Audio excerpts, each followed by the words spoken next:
Reparations isn't a remedy for racism. Reparations is a debt that's owed from slavery. Reparations is more than a check. But the very first thing it is a check.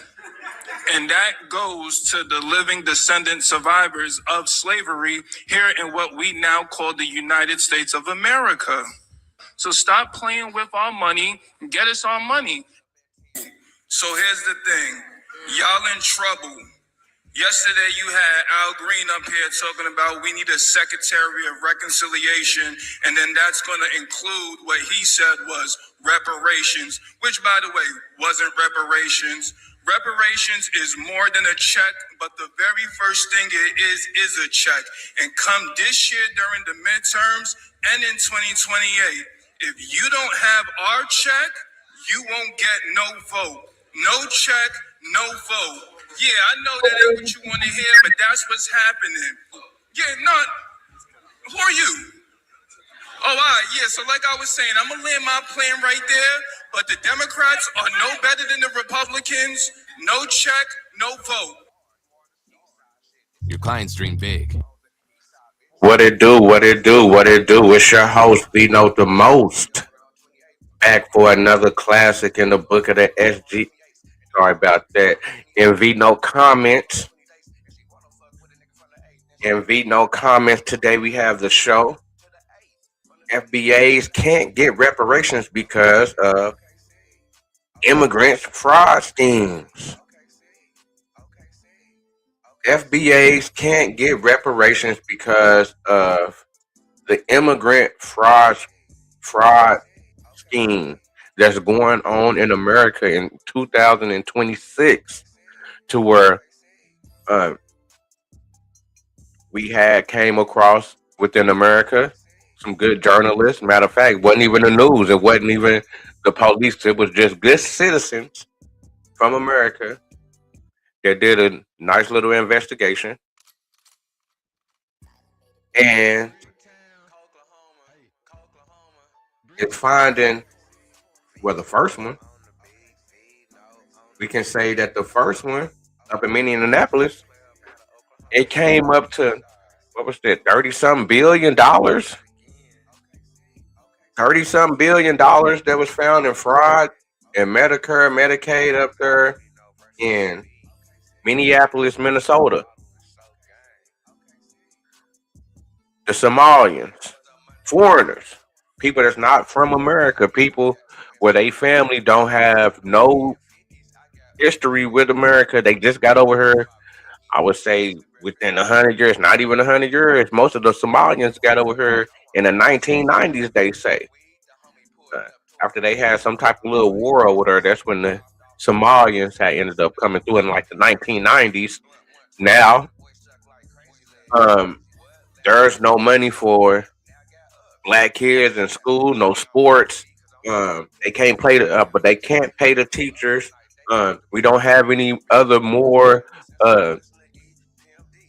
benefits or type of programs for the black kids within the community like it was a long time ago with football, basketball, and all the other sports that was not doing school, to where the programs will be affordable, or or they or have something set up to where it's affordable for those people in that community. And as I look back, whenever I was young coming up, we had in elementary, we have sports in elementary. Nowadays, they don't even have sports in elementaries because they said that they don't have enough money. But we finding that it's millions and billions of dollars going to adult daycares that's taking care of immigrants that came over here, that's not from here, that's from a different country, that's getting all the benefits from the taxpayers. And we going back to it with the FBA as far as black people, certain black people, not all black people, being in America for hundreds of years, the same amount of time that white people been in America, or probably further. And a lot of us have no other country that can say we from another country, we represent this. No, we are Americans. We push the American flag and we are Americans. We don't care what nobody say. We Americans. And that's what time it is. And it's other people that been over here just like us. That's white people. Yeah, I'm bringing white people into it. FBAs and FWAs. This is for FBAs and FWAs. These are the true Americans. These are the people that really built America. Now it's immigrants that's coming in and getting the benefits from what black and white people that them built in America. Even though we know that black and white people have had racial issues and racial type of uh beefs throughout the years. Inequality, just racist bias. There's a lot of inequality shit that been going on with black and white people within America. But America done built itself up. We just had our, I guess, our anniversary birthday, 250 years from 1776 to where we are at right now within America is to where we can say we the best country on earth. Other countries would say we the best country on earth to where a lot of other people from different countries are coming over here so that they can live the American life. And it's crazy that we went through all through what we went through within America as far as black people, slavery, being out of slavery, being integrated into society as citizens, and still kind of going through the tough times of that. And during that whole time, people coming from other countries that don't have nothing to do with America, but because we so much of a power force, we able to pay off other countries, we able to help other countries, we able to aid other countries in their beefs or whatever they got going on to be able to help their citizens, and then their citizens end up coming over to America and end up being American citizens to, I guess, because they be escaping war, they be escape. Most of the people that's coming over here saying if they go back to their country, they're gonna die. Some crazy on stuff. So they didn't put a playbook together just to be able to come over here to be able to get the funding and the benefits and be able to get paid. And within the same time frame, they are telling black people that they don't have enough money to do reparations. They don't have enough money to do this for us. They don't have enough money to do this for us. We can't get a pipeline nowhere for our young black boys. Uh, it should be a pipeline probably to the army. It should be a pipeline to some type of business. Black men and black women are to produce this country to the point to where white people had the funding to do what they was going to do. So we did all the working. They handled all the business, but we built up this whole structure, this whole uh, society. So for us to be left out, and just like I say, it being a black and white dynamic within America, to where we've been trying to uh, be equally saw within the laws of the land as everybody else, as the white people within America. You know, we should be. You know, there's a lot of people that didn't want to segregate. I mean, there was a lot of people that didn't want to integrate, but they wanted to segregate. It's people that wanted to integrate but not segregate. So it's a lot of things going on in America, but at the end of the day, it's still black Americans moving forward over here. We've been over here, we stand over here, we ain't going nowhere else. And for us to get the pushback, we get so much pushback on, it's like I said, we ain't got no funding for the schools for certain black kids, certain black kids. We should have funding for them to be able to go to college. We should have funding for them to be able to go to some type of tech school. Um, we should have funding for them to be able to do sports when they're coming up as kids. We should have funding for um, uh, medical. We should have a check on deck just because of the greatness of what black people have did within the time span that we done been over here, because white people get looked at as greatness. White people get looked at as a certain way as far um as white people as the best people in the world, all that type of shit, you know what I'm saying? But we are the ones that built that up. Black people, us both. black and white people within America. And for other people that don't have that same experience as Americans and their families didn't go through the tragedies and all the the terrorist the terroristic acts that happened over here to us. Yeah, it's probably something happened to people over there across the world. They came over here and they feel a little bit better. But I'm saying we done been through it over here the whole time, and what we have been through them pushed us to be to where we at right now within America. But we are being left out of the finances. We are being left out of the benefits. We are being left out of the fruits and labors of what our ancestors and our lineage have put into this country. To where a lot of black people are saying, man, we still second class, man. I ain't fucking with no white people. Don't go with every white people. They're gonna kill you. If you let your kids hang out with them, they gonna kill your kids. We still going through this dynamic over here because it done been so much oppression, it's been so much race, it's been so much bias, it's been so much fuck shit going on to black people within America. But this is still our country. This is still something that we fight for. Black people been fighting for uh liberty and equal rights and just to be able to live comfortable over here since day one.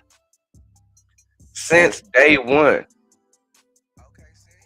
Since day one of this country, since day one of anything going on in this country, black people been fighting. And we are still fighting today to be able to um, live comfortable and get equal rights and be able to not be fucked with like other people. To where we able to expand and come up and do it big to where we fit to look at, not saying we need to be doing fraud, that we gonna be doing fraud, but as we see that there's so much money out there for them to be for foreigners to be able to come into America and do fraud, to where there should have been some funds that should have been allocated to the black Americans to where they shouldn't have been able to even get their hands on it to be able to do what they was gonna do because it was already a program that was coming towards us with that information, or it was coming towards the black people with those benefits, or it was all type of programs that was taking care of us first. Once we get taken care of, then we can take care of the world. We only but they only say that we 13 or 14% over here. Why they can't take care of us and then take care of the world after this? Because I think they said that it's damn near the same amount of illegal immigrants that it is of FBAs within America.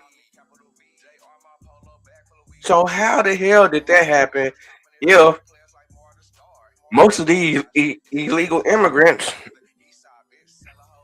only haven't been over here for 50 years? They just got here within the 90s or probably the 80s.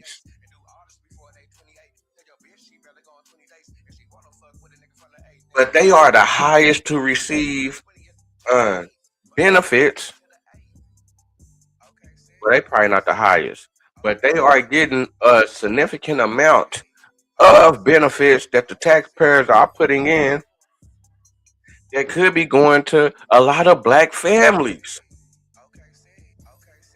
and a lot of white families too, but specifically the black families for reparations for what we have been through within America.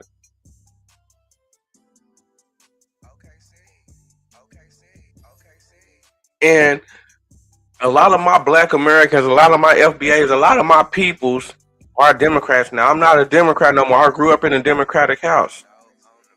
And I'm for MAGA. I'm for uh, the Republicans. I'm for the conservative movement because I see that it's more of a nationalist. It's more about the nation. It's more about America. It's more about okay, yeah, we are okay. This is what we trying to. This is our program over here. This is the best thing that's gonna work for us. We really not worried about the out. I mean, we help the outside world. We help the international, but we gotta be worried about us for one. We can't be worried about the international more than we worried about ourselves. And that's why I rock with Republicans and MAGA, particularly MAGA and conservatives within my life right now, within the point of my life right now. A lot of black people don't agree, and I feel like a lot of black people is still caught within main media to where to where they not gonna give you stories like the story I'm fit to give you right now. Shout out to Nick Shirley because he's breaking the news with all this. He's breaking the news, and I'm not sure if he's a FWA, but I think he's a FWA. I think his people been in America for a cool little minute. I could be wrong, but he fighting for the FBAs and FWAs, and we can't go against that because that's help that's going put more money in our pocket. And once that money come back, once we stop this fraud, we should have a blueprint or we should have some type of program to where we said, okay, well, y'all had this set aside for this, y'all paid for this, y'all paid for that, y'all paid for that, y'all was able to pay for this, y'all was able to pay for this with these illegal immigrants. We should have something set up within these states of black people where these FBAs are at to where they can get assistance with their kids, they can get assistance with school, they can get assistance with uh, medical, they can get assistance with benefits, they can get assistance with housing, everything that has to do with living comfortable in America. Black people, FBAs definitely should be at the front of the line, FWAs, and then everybody else after that. And then once we point out all these little fraud schemes that's going out, I mean, what that's going on for immigrants and illegal immigrants,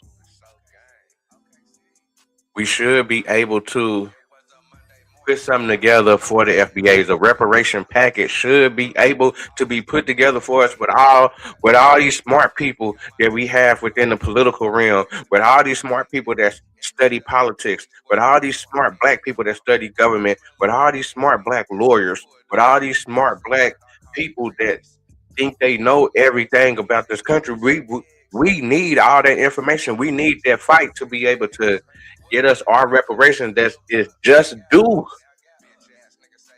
And we can see that the funds are available because there's been so much money going around the world to everybody else except of the so-called 13 or 14% over here that literally built the country with the FBAs, with FWAs. And it seemed like everybody in the world hate black and white people. They hate the Americans. But yet we steady giving our tax funds, we steady giving our tax money because of a certain immigrants that's in these positions of government, and they are coming and they're finding the loopholes, or they're coming up with new uh, situations for their people to be able to take care of their people, and we gonna see how they're taking care of their people.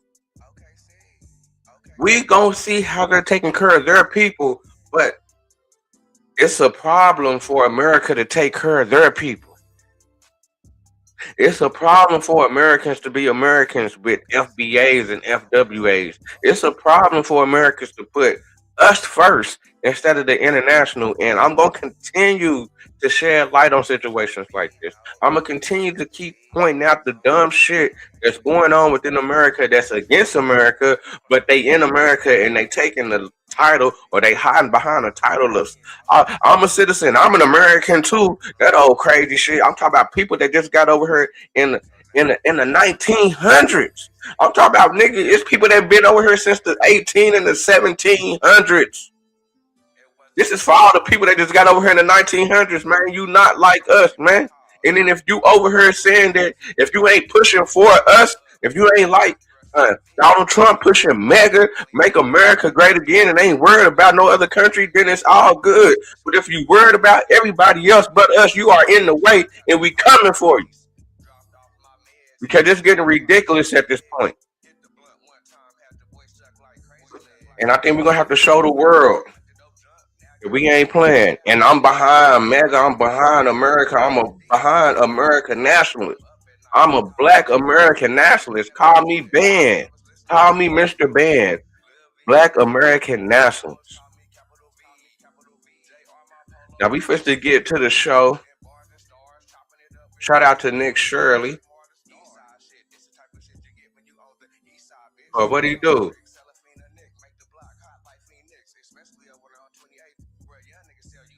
the first. So we got these adult daycares. So we have the daycares going on with the Somalians up there with the fake kids, with the kids, with the Somalians up in Minneapolis, Minnesota, where they are using certain government benefits to be able to say that they have a certain amount, that they got a certain amount of customers, and they taxing for those customers because they able to retrieve those people's numbers or whatever they need to be able to punching into the system to be able to get those benefits because they already know these people. They tied in with these people. It's a it's a it's a structure that they already got on because they already hang together. They not from Americans, so they are dependent on each other. So they fuck with each other. So they know each other business. So everybody is like everybody is a part of this one group because they come from Somalia. So they all, you know what I'm saying. So it's a group thing. You're gonna go to where your people is at, and you're gonna go get the help. And within their social service help, they got all the numbers. They got okay. But we got your social security number over here. We got your EIN number. We got whatever number you need to be able to get the benefits that you're gonna be able to get because you over here in America right now, and they're gonna be able to take care of you because you are in the country and you need help. So they able to put that information in and say, well, you know what, I got 1,000 students coming to my daycare, and we're gonna need benefits to be able to take care of them. We're gonna need food. We're gonna need this. We're gonna need that. They bring the money in. They take the money funding and they sending it somewhere else. Now we dealing with Asians to where they got adult daycare. So it's still a daycare. The Somalians was doing it for the kids. The Asians is doing adult daycare. So Asians, it wasn't even okay. Yeah, it been Asians within America, but Asians didn't. They was more in the West Coast in the 1800s, but they wasn't so deep until the 1900s. But they did eventually, will come over here and do that. But it's a lot of them freshly just coming over here and just doing uh, adult daycare.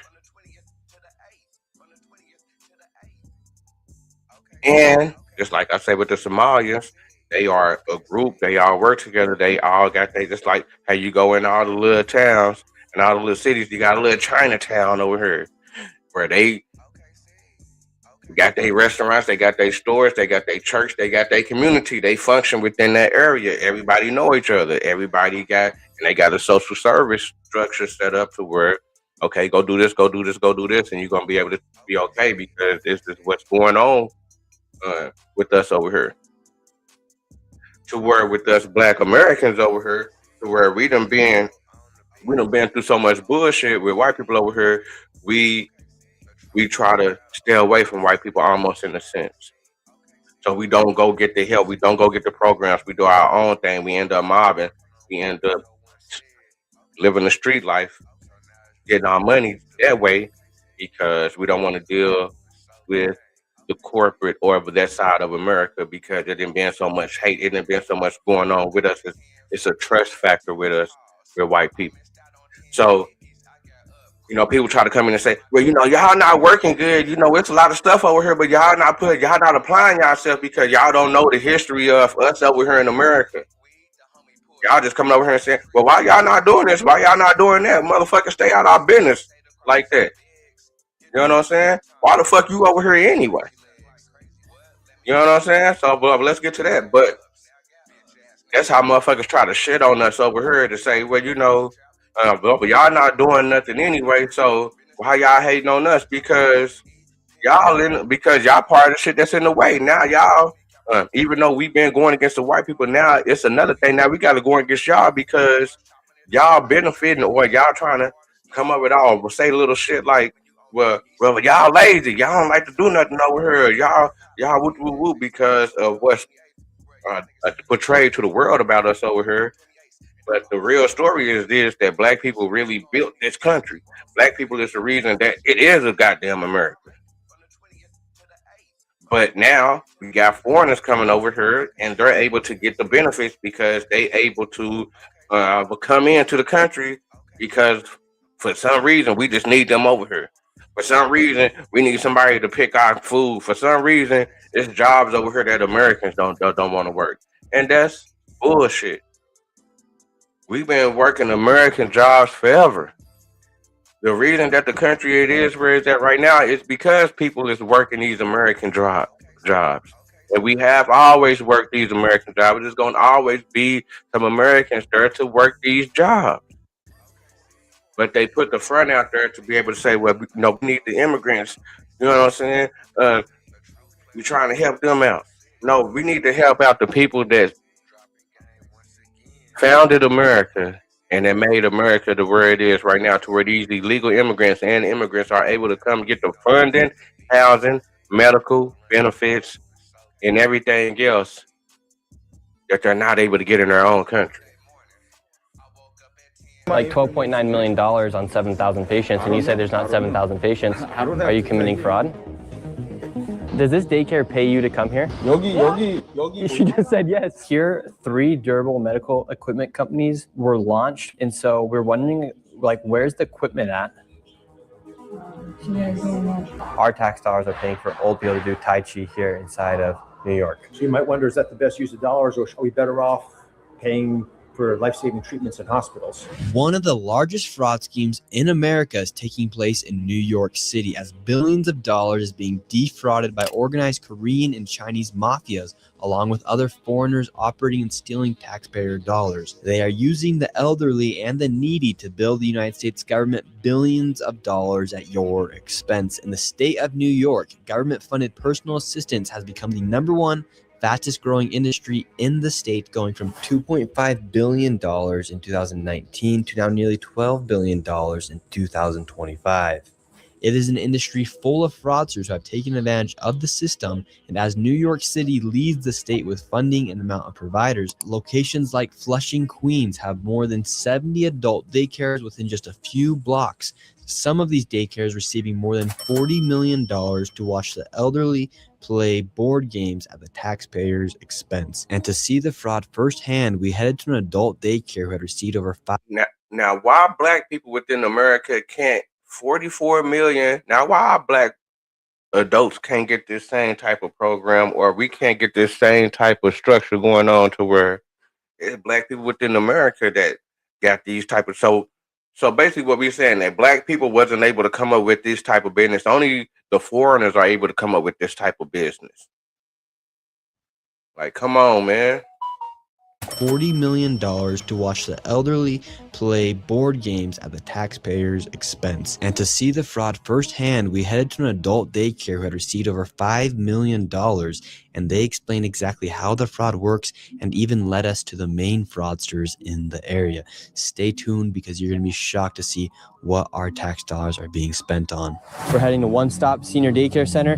This place has billed $5.2 million in just 2025 alone, and So they made $5 million in 1 year, and they started in 2020. This program started in 2020, October 2nd, 2020.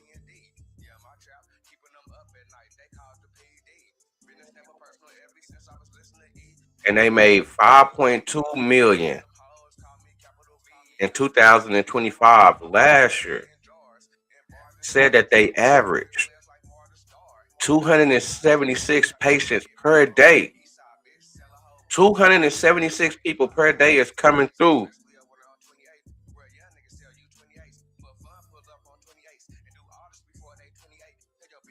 While we got a nation average with just, I guess, just Americans, but just our programs within America that we got going on, it only averaged 48. So they forcing us to do all our shit with no benefits and no help, while foreigners are able to come up with programs like this, and they able to get funded. They able to get approved. They able to get approved when black people, which we know black people have been denied on all type of business loans, on all type of this and that. Black people have been denied. But these people are being approved, and ain't nobody questioning. Ain't nobody questioning them when they say, "Well, we average 276, and most of these motherfuckers is Asians, but the national average for this same type of program is only 48." They peak daily. Okay, a peak day bill for damn near 400 people came in one day. 396. They got paid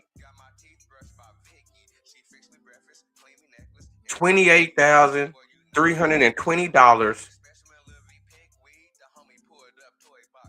for the day. They making more money than some fucking gas stations selling gas.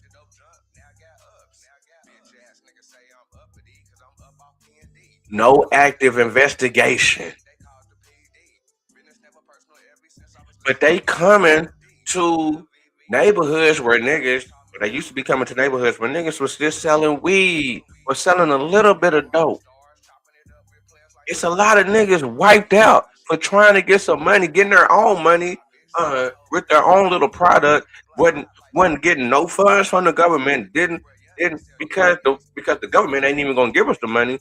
So we had to go out here and try to make our own money. And it's a lot of niggas locked up on some old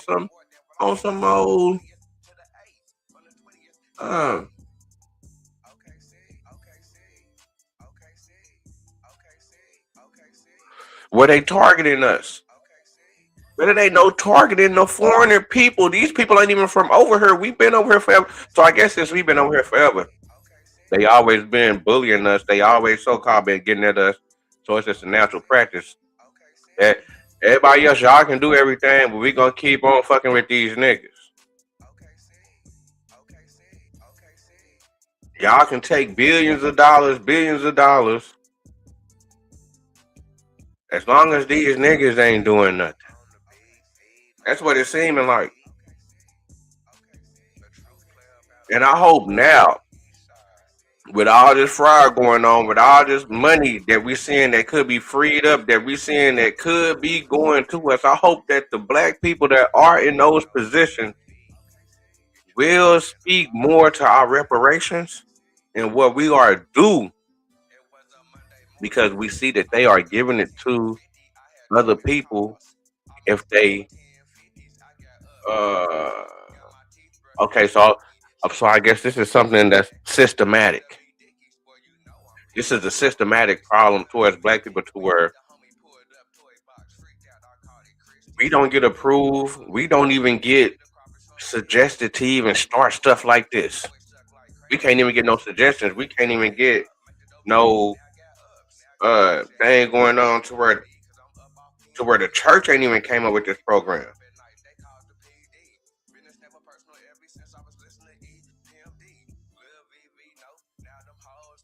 The black churches ain't even came up with this program. And they know all the programs. But it wasn't suggested for us to be able, okay, y'all can do this, y'all can do this, y'all can do this. This is a good program, and we got some funding for you. We got funding for the seniors. We got funding for daycare. You know what I'm saying? They kids and they grandparents is being taken care of, while we gotta get hit over our head. For the people that been in America, how the hell for the people that been in America getting hit over our head, but the people that's over here not getting hit over their head? Like, come on. And I'm glad Trump done pointed all this shit out. I'm glad we in the Trump era, to where it's motherfuckers that's tapping into this shit and exposing this. Because these be the reasons why they try to say, well, it's not enough money for y'all, because we ain't got enough. They're averaging 276 beneficiaries per day, which is 5 times above the national average of just 48 beneficiaries a day. So they have 5 times the amount of people coming into this daycare each and every single day, and they build. No way. Wemby rookie card. Gem mint. So This is crazy. I cannot believe this, man. I sure do hope our black politicians start speaking about reparations with all this fraud that's going on within America, paying up all this money. Shout out to Trump. $5.2 million. Let's go see what their operation looks like. It's on the second floor. We're going in. Here we go. Hello, sir. Hello. How are you? Is this One Stop Daycare Center, right? Hi. Awesome. How are you doing, sir? Hi, how are you? Good. Nice to meet you. Yes. Amazing. We were wondering if we could check our grandma into daycare. Oh, okay. Okay, come, sit. So, And we have some questions as well. We were instantly welcomed in, and these individuals did something that no fraudster had ever done before and actually opened up and talked about their business. Now, it's super important to follow this conversation because they expose exactly how the fraud happens. Is there 270 people here today? No. No. Yeah. So right now, when was that? 2025. Yeah, last year. Yeah, Last year. Majority of our members left. They left. Yeah. So last year was big business. Yeah. Yeah, now it's like, less than that. You can check up for the current the billing. So what happened to all the people? Oh, yeah. To everywhere else. Everywhere that maybe you guys know why you're here. you're searching for the fraud or claim or something, right? You guys chose the wrong place. Not here. I'm gonna recommend. We have Oh, so you can tell us where the other fraud's at? We would. Is this being recorded? Yeah. Okay, so we would love to, but we're very concerned. We were trying to maybe reach out to other actual government agencies. Yeah. But we're very careful because it's a conflict of interest between us and other people. And other daycares. Yeah, but us, I'm actually glad that you guys came. You are the one like the Minnesota, right? Yeah. Yeah. We help America save lots of money. Yeah. And Very so good. we're concerned about some of these crazy numbers, like 5.75 times the national average is quite a bit. The current we are the biggest daycare right now. Yeah. The size matter. The faculty is like the biggest right now. And this daycare truly was gigantic. It had a cafeteria, a ballroom, had an upstairs, had a massage room, a karaoke room, a room for people to do art, a pool table room, and even a place for them to play their own instruments. And now they started explaining why others were leaving their daycare to go to other daycares to receive kickbacks. We used to grow bigger. And then those members, every time they would come in, they would mention some sort of other benefits that they would get. Every time we rejected it, our channel, if you see the waves, it'll just keep getting discharge. So even this year, we hit maybe about a 300 to 400 member discharge, almost simultaneously. And then we all find out that the reason is because other daycares are doing whatever you guys are aware of. So we're losing our members left and right. Interesting. Yeah. Now we're down to 120. And do you think like the fraud is real with these adult daycare centers? Can I say everything? Yeah, 100%. It's 100%. And us, I know another daycare down there, the biggest places are losing the most members. But you guys don't commit fraud. No. That's why we're losing members. The numbers speak for itself. Were you guys ever surprised by how much money you could make running adult daycares? I mean, of course, but then the funds to run a place this big, even the OIG, Inspector Generals, came last around the end of the year. They did the whole book sweep. They did everything. Same place. They sat there. We had a whole meeting. We told them, frankly, they said, how do you operate this place? With the members that came in, we were able to barely manage the facility. The rent is insane. The amount of staff that we had at that point was insane. So we weren't making much profit margin even then anyway. So even during that time, they said, do you do any kickbacks? We opened the whole book. They inspected everything. They see no margin for kickbacks. We had no funds to do even such a thing. Frankly, we're suffering, to be honest with you guys. Yeah. Really? So I need you guys help. Yeah, no. I need you guys help. Very, very. Like, How can we help? There's so many places that we could send you to do the same thing, and you'll really get whatever you need from them. They then told us some of the daycares that were actually committing the fraud. I mean, almost every daycare that you see in Flushing, every daycare that you walk in is doing the same thing. Yeah. Really? Yeah. So how does the fraud work then? So like someone takes in the people and then they start getting kickbacks, or they start billing other transportation companies, or. So I wonder if, since he said they was already kind of talked to, they was already on the radar, they done already made deals. So I wonder if the government said, well, we already got one dude that already flipped, that already told, you can just go in and go, we can get it documented with you. You know what I'm saying? Like you going in there, he just gonna say something, but he the one that's putting everything on as far as he the first snitch. So with him being the first snitch, it'll be good. Okay, so let's go to his business first. It'll be kind of good for your video. then he gonna, you know what I'm saying? It seemed like that is organic, but shit, but they already kind of knew that he was probably coming or something. You know what I'm saying? So just now, I was Durable having a medical. consultation with two members. They've been here with us forever. They're telling us that all their friends are leaving. We already know what's going on. So they're telling me that every daycare that is doing it is teaching them how to logically think about this. They're treating the kickback as not a kickback. They're just thinking that if, let's say, the CEO makes a profit margin, then they give that margin back to the members. So they tell the members that that's not a kickback. We're telling them it doesn't matter, then the funds should decrease so that there is no sufficient funds for them to actually flush it back out into the public. They don't understand that. So usually it's per member, per day, per referral, who do you come with, or how you get there, how many people you bring. So the way it works is an old person then tells their friends, hey, join us, join this daycare. Then we get a kickback off of you joining, like a referral program. Correct, exactly. So let's say. And they bill Medicare and Medicaid. No. Correct. Medicaid. So companies like you guys bill Medicaid.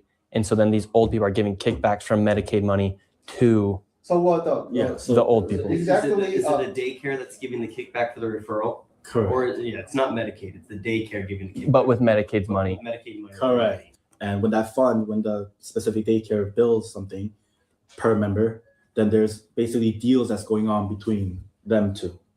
You know what I mean? Like how many days do you get? Basically, let's say you come into my daycare and you have X amount of days. Then that's funds that I'm making off this one member. There's a kickback portion of that goes back to that member. Wow. If you have a referral or a large group, usually people move in groups these days. So that's what's the. Yeah. So these old people are out recruiting people to come to certain daycares.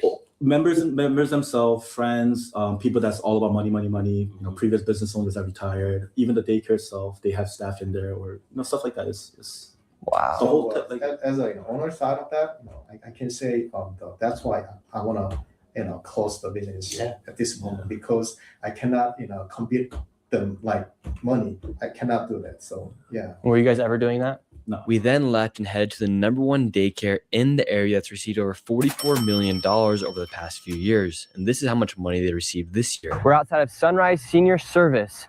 In 2024, this adult daycare right here billed $12.9 million. In adult daycare, they paid $10.8 million. And in transportation, they paid $2.1 million. The last daycare we're at said this is the one that is taking all their clients and they're giving kickbacks. Let's go see what's going on. So look right here, they just put them in this van right here. They bust these old people in and then they bring them in here and then they're taking kickbacks. Oh, we're going to Sunrise Senior Service. I am working over there. Oh, perfect. What brought you here? Oh, I would like to sign my grandma up for daycare. Imagine being able to build an app with your name on it, just by thinking about it. Meet Base 44, a complete AI creation platform. Can you repeat that again? I would like to sign my grandma for daycare. Oh, she's American, right? Yeah. But no American here, so yeah. So you're discriminating against Americans? No. No Americans here. You hear that, man? Let me bring this back, man. This is ridiculous. So we got the Sunrise Senior Service. 2024, they was paid $12.9 million. Just for transporting the people to their company, they was paid $2.1 million. 1.6 thousand per patient. And they said that they had a total of 899 patients in 2024. Paid $10.8 million, and in transportation, they paid $2.1 million. The last daycare we're at said this is the one that is taking all their clients and they're giving kickbacks. Let's go see what's going on. So look right here, they just put them in this van right here. They bust these old people in and then they bring them in here and then they're taking kickbacks. Oh, we're going to Sunrise Senior Service. I am working over there. Oh, perfect. What brought you here? Oh, I would like to sign my grandma up for daycare. Can you repeat that again? I would like to sign my grandma for daycare. Oh, this He don't even know English. They barely even know English and able to get to millions.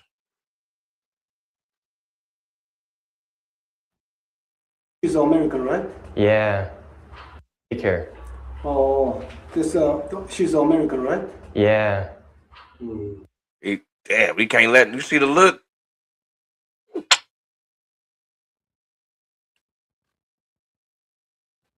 The look on his face that he said, okay, so she an American.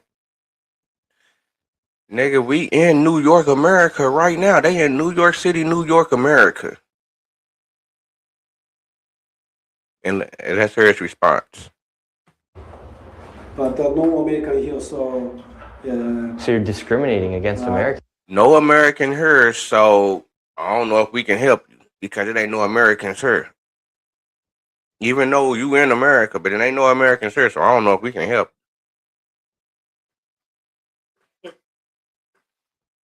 So you know they ain't not letting no black people up in there.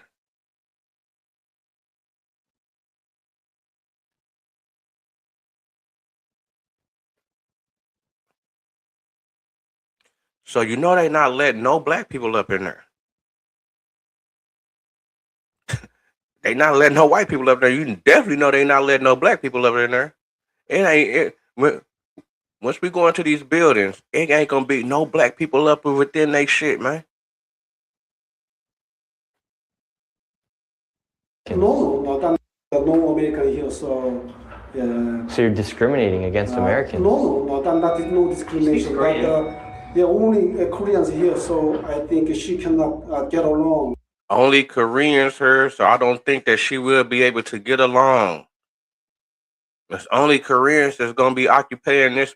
That's gonna be occupying this space within America, getting America's tax funds to be able to do whatever they're gonna do, paying their salary. But no, can't no Americans come in here. Well, we don't want no Americans. We ain't signing them up. You ain't gonna be able to be. I don't think this will be a good fit for her. Can you believe that?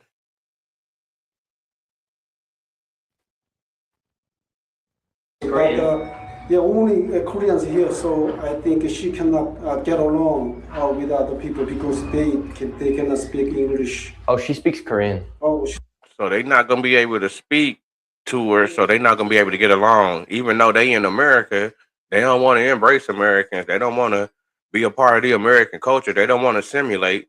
They don't want to delineate from where they came from to be Americans and put down their flag and push the American flag. They don't want to do that. They don't want to get to know Americans. They don't want to really fuck with Americans. They just want our money.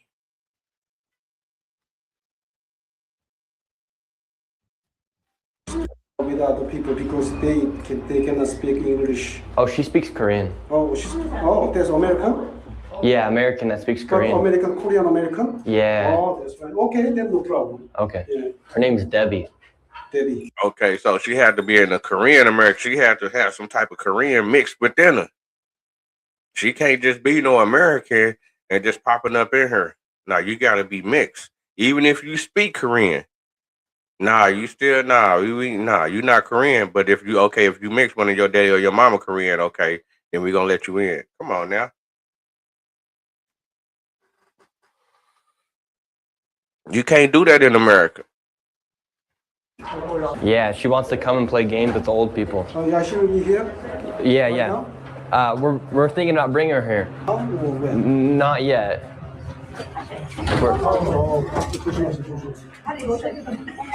Oh my word. Everyone, calm down. Calm down. Is it true, like, if my grandma Debbie signs up, she can then, like, get a kickback and, like, get money? Kickback and money? Yeah. What about the money? I don't understand. What money are you talking about? Like, someone was telling my grandma Debbie that if she comes here, then she can get money from the daycare. She's already a member of here or what? No, she wants to become a member to get money from the daycare. I'm the owner here. Oh, great, yeah. So, got a grandma, her name is Debbie, and she would like become a potential member of the daycare because we were over at another daycare and they don't offer kickbacks. And so do you guys offer kickbacks? We don't offer kickbacks. No, Of course not. because that's what the other daycare was saying. Which daycare? Well, just the one over there. I don't know. It's what they're saying because I'm the owner, but I'm not doing kickbacks. Because then we were doing like some numbers and it said you guys made like $12.9 million in 2024, and which is a lot of money, and then like $2.1 million for transportation companies. What is it? So like you guys billed $12.9 million, and then out of that $12 million, 10 was for adult daycare and 2 was for transportation. Yes. And so they're saying they're giving kickbacks. No, we don't. So where? Who told you that? Well, the other daycare, because they didn't want to give us kickbacks. Yeah, because we don't offer kickbacks. No kickbacks. No kickbacks. Do you think it's true that a lot of these daycares are like committing fraud? I heard some of the daycares are doing fraud, but we don't do fraud thing. On to daycare? Where'd I come from? Yes. Oh, I come from around here. Yes. We're just concerned about where our tax dollars are going. So, and how come you guys are the daycare that receives the most amount of money here in Flushing, Queens? We have a lot of members. How many members do you guys have? I don't have to tell you. Because here it says you guys have 7,899. Where did you get this information? Oh, it's actually from the public databases of CMS and HHS. Do I have to tell you the number? But this place doesn't look like it can hold HHS. Do I have to tell you the... Once again, 2024, 12.9 million that they was paid. They had 7,899 patients. They was paid 1.6 thousand per patient, and they was also paid 2.1 million just to transport them. The transporting business. Now, we ain't got no black transporting business for our seniors. The government couldn't come up with a program, or it was disabled. It's just crazy that programs are able to be created for immigrants, and they get the funding. But black people been denied. But this place doesn't look like it can hold 7,000 people. Can I have an ID or something? You're asking me some about. Well, this is public information because it's public tax dollars that you guys are receiving. I don't have to tell you, right? Yeah, but do you guys have 7,000 members, for instance? No, we don't have 7,000 members.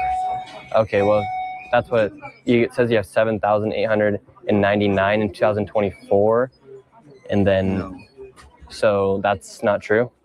7,000. Yeah. So are you guys overbilling then?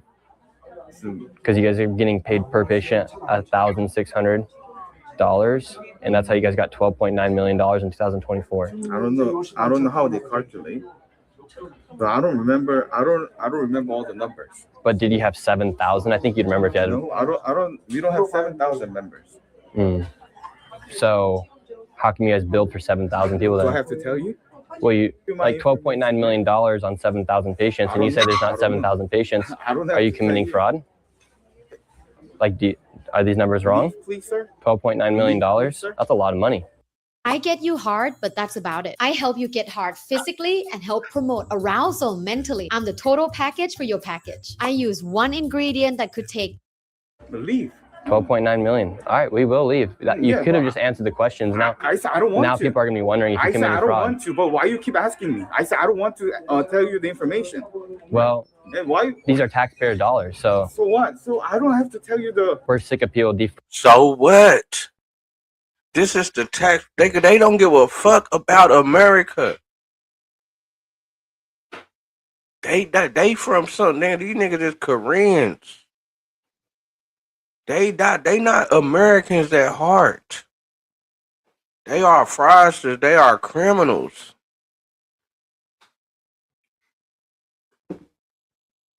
And that's crazy that we got Democrats pushing this, but denying black people. Ice Cube have went to these people with a program for black people, and they said we don't want to look at it. But it's adult daycares popping up. We should have places for the black people in the for the black senior citizens to get transported to these places to be able so they can, be with the community just so they just ain't at the house all the time. Doing whatever they have to just at the house so they can get out the house and do something. To where we can have businesses and people that's transporting them and it's more functioning going on. They living a better life, but no, the funds is going to illegal immigrants and immigrants and their grandmas and grandpas and their great grandpas and great grandpas to be able to have fun in America. They be transported around and get free food and do all this.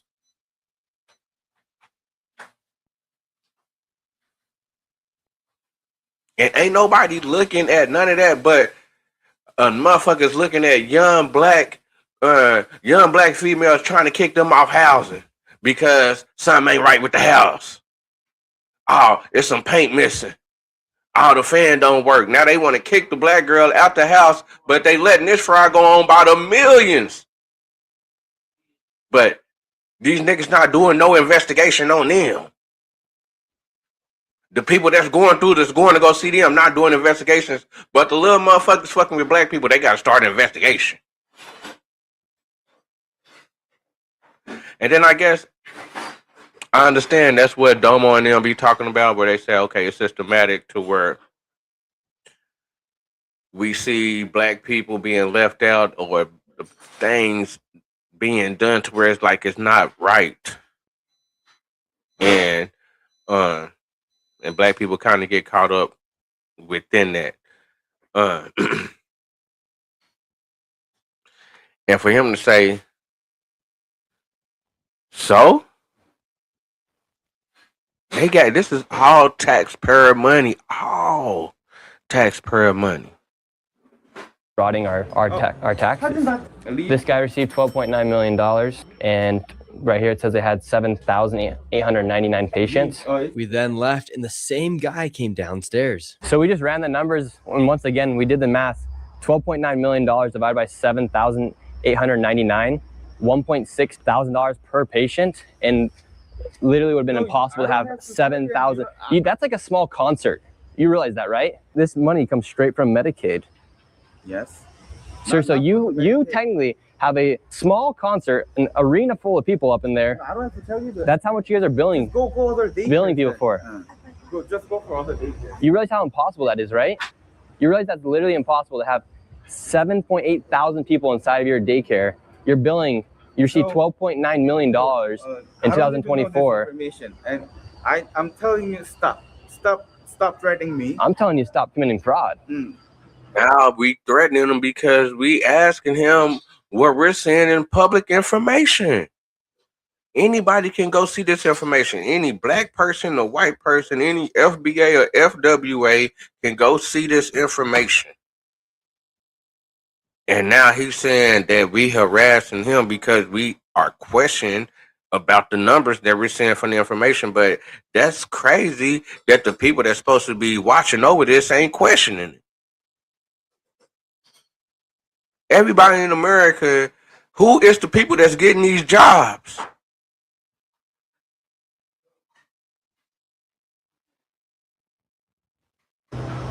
Sir, do something. Is it possible to have 7,000 people on that one floor? Like, that's how simple it is. Just answer the question. After he couldn't answer any of our questions, he then called the cops on us. Can I call police? So the fraudster's gonna call the cops on us. You do realize you're calling the cops on yourself, right?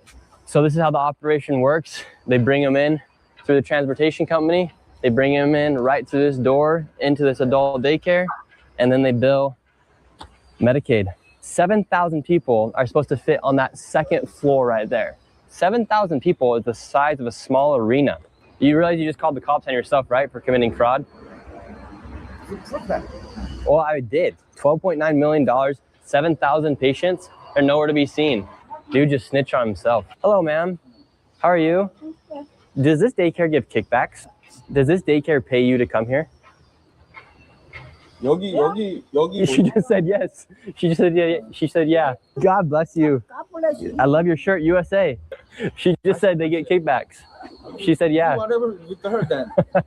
Sir, this operation here is pretty crazy. Come on, man. Man, shout out to Nick Shirley, man. That's crazy. Hold on.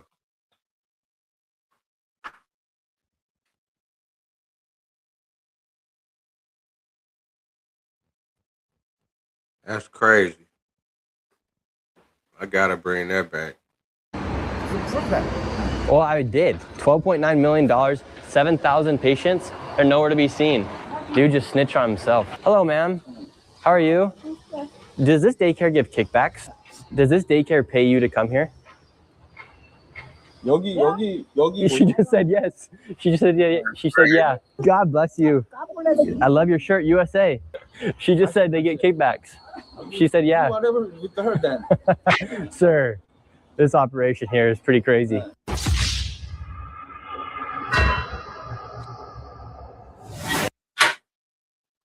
$44 million. $44 million. LLC.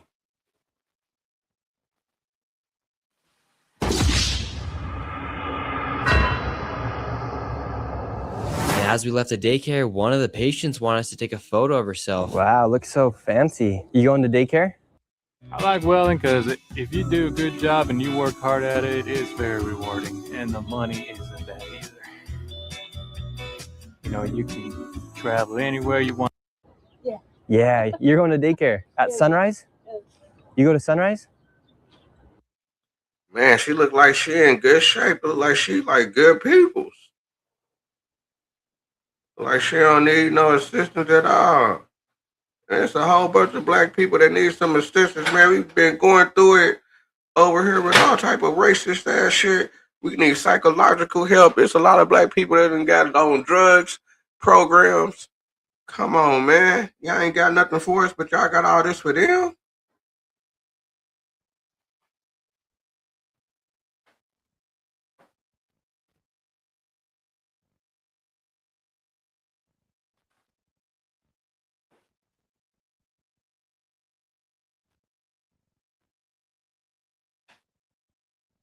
I mean, man, I'm just trying to understand, man. Like, I can't believe that I'm living in a time in America where motherfuckers been getting over on me, people like myself, and other people that look like me, to where a lot of us get discouraged to where we don't even want to deal with it because they saying, well, you know, it's not enough. They gonna deny you. You know what I'm saying? They deny me. It's not gonna work. It's not gonna work. You know how they always do it. They always been doing this messed up. They ain't got no love for us. Why you over there messing with them? You know what I'm saying? To the point to where,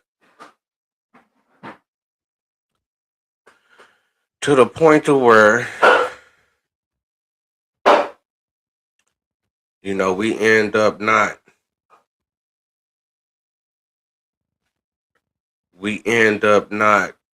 putting ourselves in a position to where we can have things and be doing better. And that could be our fault, but it's the history. I don't know how people can't understand the history and what done happened, and it ain't been that long ago, the black and white dynamic within America. Even though it done got better, you know, people be looking at me crazy, like, man, why you be speaking up for them? Why you be saying they cool, whoop, whoop, whoop, whoop. And I understand what they be saying with it. But where I be coming from with it is that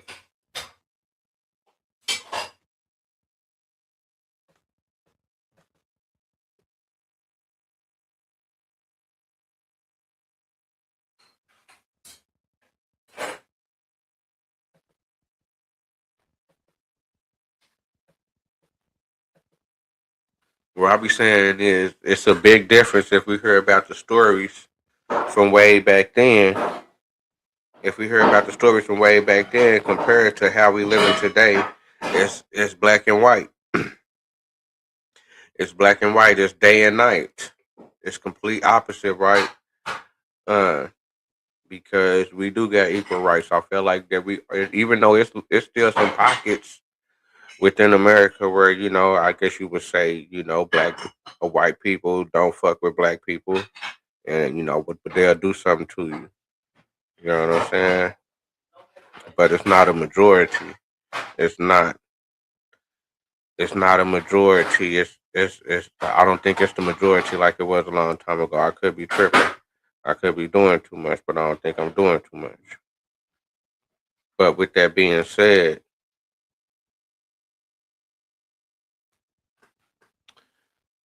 it still brings me in the mind of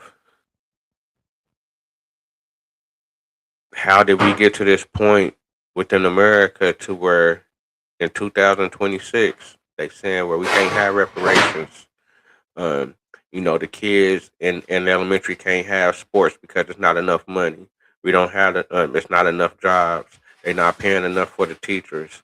We don't have enough programs. Ain't no more money for neighborhood centers and neighborhood programs and all these type of programs for the black people that need assistance within America. But we seeing all this to where she looked like she probably in her 40s or 50s to where she probably in, you know what I'm saying, to where she is taken care of financially through the government because of her status in this country when she really don't have any history within this country like that. Uh, you know, she's an immigrant. Nothing against the immigrants, but they not really from America. You know, they really rep another country. And for that to override the people that been here is like crazy. And I appreciate the fight that all the Americans are putting out to be able to uh, show some type of uh, acknowledgement of what's going on and trying to get us right over here. Still fighting for us, trying to get us reparations, trying to make sure that even though we are good over here, but it should be better for us. You know, other people shouldn't be in front of the line. You know what I'm saying? You know, people like this. Yeah, bye-bye. Bye-bye. That lady's enrolled into a daycare, but she does not look like she needs to go to a daycare. So you have all these people right now who are enrolled into these daycares, and then because these people receive upwards of $12.9 million, they're able to then give those kickbacks to people just like that lady, for example. Are you enrolled to daycare here? No. What do you think about all the fraudsters committing fraud at these daycares? Hey, listen, I seen you on TV all over the country, man. I'm really for you, man. So that building right there, Sunrise Senior Service, they received $12.9 million. They did? Yes. This one? Yep, for 7,899 adults. It's an adult daycare. Oh, that's a fraudster then. Yeah, definitely. Now we're outside of Beautiful Palace Daycare. This place received 2024, they got 9 points. So the last one got 12. They got 9.4. They had more patients. They had a little bit more patients, just by a little bit, like 100 or two more. They had 8,060, but they not getting as paid as much as the other ones. They getting paid 1.2 thousand a patient. The other one was 1.6, and the other one was getting paid 2.1 for the transportation. They got paid $1 million, but they still got broke off. $4 million, and it said it had 8,060 patients, and per patient that is $1,200. And they spent $8.4 million in adult daycare, and they spent $1 million on transportation. And the thing is, these people are smart. Now that the fraudsters are on high alert, there are actually people inside of these daycares. However, these places are billing for 8,000 patients. It's quite literally impossible to have 8,000 patients inside of these buildings. As you enter, you can see your tax dollars at work as Koreans are using it to play board games and play bingo inside of an adult daycare. So let's see if we can enroll Debbie into some daycare. My name is Nick. We're coming through. We just put over at a Sunrise Senior Daycare, and we've been going to a few of the daycares around here, trying to look for the best one possible for our grandma Debbie. Oh, will you look? Because I'm busy right now. So will you do the service for the adult daycare? Or? No, we're looking for a good one for our grandma potentially. Oh, but I think we don't accept the new member. Another another foreigner, another illegal immigrant, another immigrant, really not from here, really not from America, really ain't even been over here, just got over here probably in the 1900s, not foundational, is able to deny the people that's foundational service and say, well, nah, cause you know it ain't no black people in there. Just like I said, they denying white people, you definitely know it ain't no black people in there. So for the foundational motherfuckers to say, well, you know, nah, we ain't accepting no more, just like with the Somalians. They was dealing with the kids. Now they dealing with the adults. Now we ain't got no place to where we can send our grandmas and great aunties and great grandma. But they got a spot for people that just got over here. Straight adult daycare. And they getting paid by us. We are paying for that. We are paying for this whole program.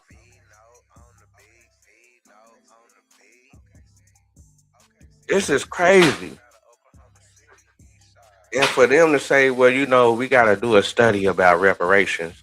We got to, no, it should be automatic programs. You should know who is who. You know who is who. It should be automatic programs for us. Then niggas ain't tripping if something is left over for the world, but we gotta take care of us first. This is the second person that done said, nah, but y'all Americans? Oh, nah. We ain't accepting no more. This is in America. This is in New York. This is in New York City, New York, America. To where it's illegal, is to where it's immigrants, it's denying Americans service that we're paying for.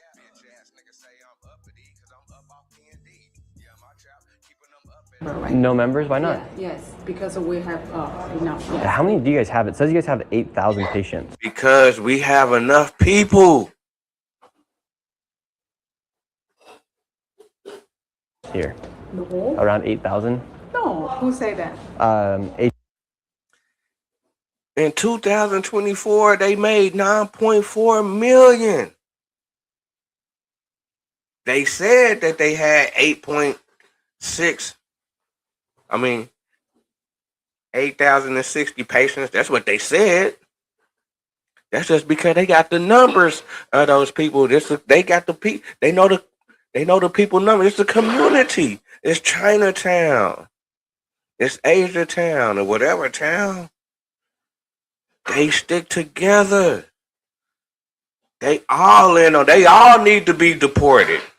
Even the old people, they all gotta go. They all in on it because they gave them their number. Or don't deport the old people. Let the black people come in and run those businesses. Let's change that up. Let the black people come in and run those businesses.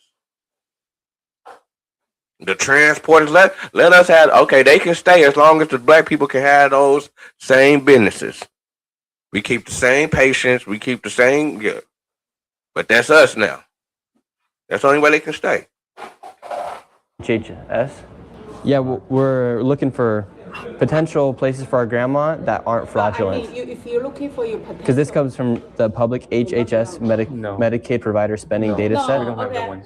But $9.4 million. Sorry. Okay. Do you guys have 8,000 patients? No. No. Did you guys bill for 8,000 patients in 2024? No, that's too much. No. Yeah, it is a lot, right? $9.4 million. That's just crazy. Do you guys receive money from Medicaid? No. What are you talking about? Hello, my name is Adam Ferrari, the Chief Executive. But it ain't no money for black people. It ain't no more summer programs for the black kids. Ain't no free haircuts for the black kids. Ain't no free clothes for the black kids.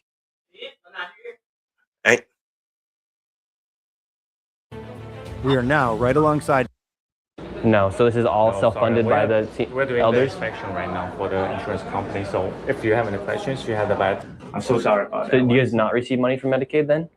So not me, right? And remember this guy because we'll be coming back to him later with Dr. Oz. Everyone is on high alert right now. No one can justify the numbers.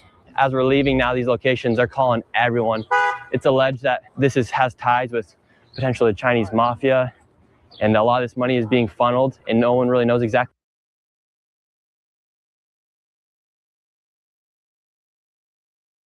Don't nobody know about their mafia, but everybody know about the Crips and Bloods, the GDs, and all the little small street gangs that do petty crime,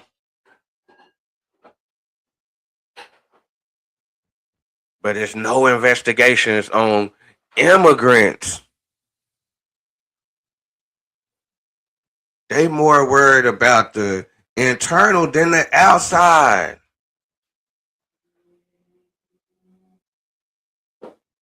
Now, I understand that, but come on, man.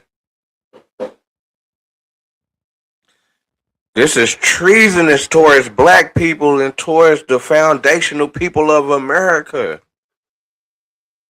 For this to be going on to whoever's approving this, whoever that's denying us, it should be all the black politicians should be pushing hard for reparations with all this fraud that's going on within America with immigrants. This is the time. Where it's going to, we do know that fraudsters here in the United States oftentimes are foreigners, and it's oftentimes foreign governments that have infiltrated our government and are taking our benefits to then funnel and take that money to these other countries. And right now, as we are going to these locations that are receiving millions upon millions of dollars, right now in Poly Market, there is an 8% chance that man. So hold on. So you saying that immigrants is able to send out millions and millions of dollars to other countries, and y'all saying that there's no reparations for, they say just the only 13 or 14% of, and I ain't even going, because they trying to include all the black people. I'm not saying all black people. We're talking about foundational. We're talking about foundation. Not all black people gonna get this. Now, you know what I'm saying, mother? But foundational's got to be the first ones in line. That's the whole point.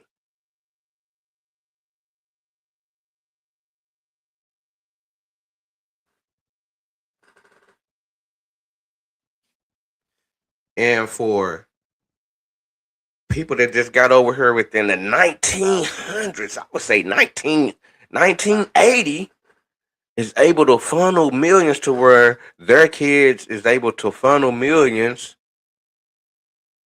out of the country to other countries, and ain't nobody seeing nothing wrong about it until, you know, we got just citizens just doing their own little, as you know, white people over here be nosy in a motherfucker.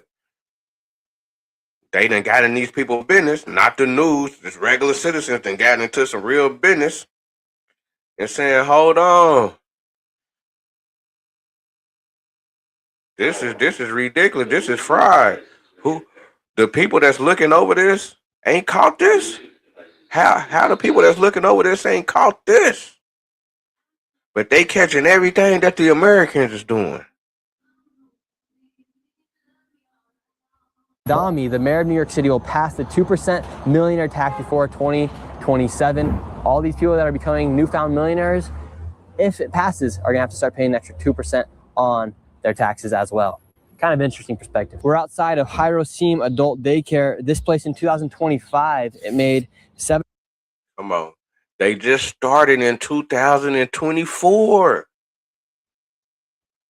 They was just put together 2024. In 2025, they made $7.6 million.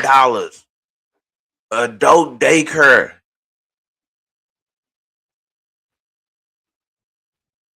No active investigation is going on. When this is 5 and 6 times the normal.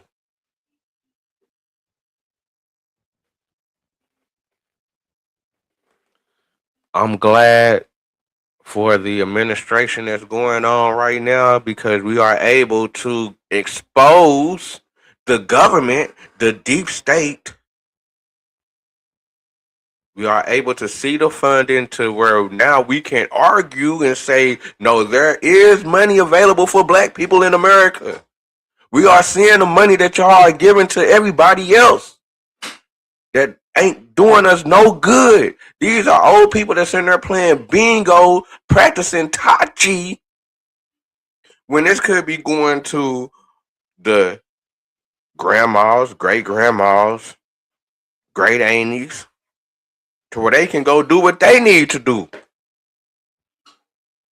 The foundationals. This is treasonous. This is treason. $7.6 million in its initial startup was in 2024. So it went from non-existing in 2023, existing in 2024, and then 2025, it went and made $7.6 million. Here we go. And as we arrived, one of the staff was right there waiting for us. Hello. How are you doing? Waiting for us?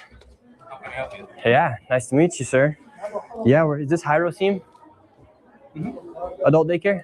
Received $7.6 million in 2025? Not sure. Okay, well, I'd like to enroll my grandma, Debbie. I'd like to enroll my grandma, Debbie. Can I get some paperwork? Business is booming here at the daycare. They have it pumping right now. Got all the elderly out here right now. This place made $7.6 million in 2025. That's not your business. It actually is because it's our tax dollars. It's public information from the HHS. So what? So what? Yeah, you pay all this tax? No, I paid quite a bit of taxes this last year, though. I don't care, so can you leave? Would you have a problem with us being here? They don't care about Americans. How the hell is we letting this slide? How? This would not go on in other countries. I'm going to keep expressing, if they not letting no white people in there, they definitely not letting no black people in there. They gonna say, these niggas, y'all don't speak Korean. Y'all don't speak the same language. People ain't gonna, it's gonna cause problems. What the hell is these people doing in America? And then these be the same motherfuckers protesting. To where it's a whole bunch of goofy motherfuckers that's foundational that done tag teamed up with the goddamn immigrants, because it's like I say, it been a lot of shit that done went on over here to the foundationals. We understand the dynamic. I understand a lot of shit done happen. But hold on, we talking about people coming from the outside and changing America, and on top of that, getting the bread before the people from America. Now we gotta stop with the inner fighting, and we gotta fight the outside. Yeah, black and whites built this. This is our shit. Yeah, we fight. We always fight. It's gonna continue to be a fight for comfortability within America with black and white. From what we come from the history, but when motherfuckers is coming from the outside, it's time to put that beef to rest and handle the outside. Because you see that they stealing. At the same time, black people being denied. Come on now. Yeah, you guys are like disturbing us. Oh, I didn't mean to disturb you. I was just asking about our tax dollars. Why are you asking? $7.6 million. Why we asking about what these whole programs, this is not just one job. This is many jobs. I think this nigga, the motherfucker, found another $1 billion just within one community in Queens, New York. Flushing, just one community.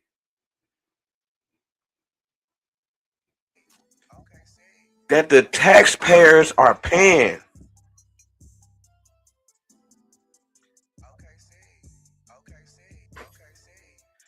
And they say, nigga, what the hell you questioning about? Nigga, how we spending the money? At the same time saying, y'all can't come in here. We ain't got nothing for you. Even though we got your bread. Come on, man. You already know what time that is. If niggas done bought something and niggas slide through to come get that, and niggas talk about, I ain't got it and I got your money, what you gonna come on? You already know where that's gonna go. You playing. But they getting a ride. It's been sweet for everybody but us.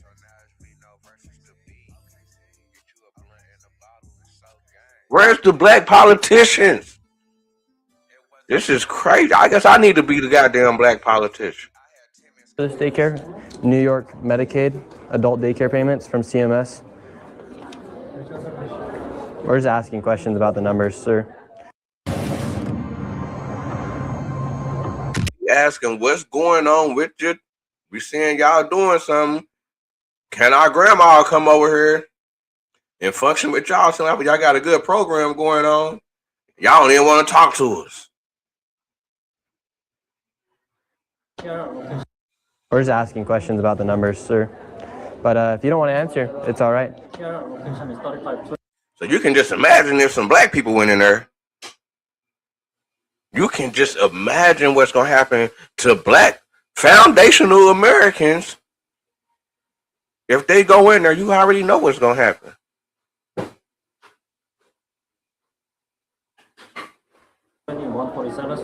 Now, we done got past that with white people. Now we got to go through it with some goddamn people that ain't even from over here.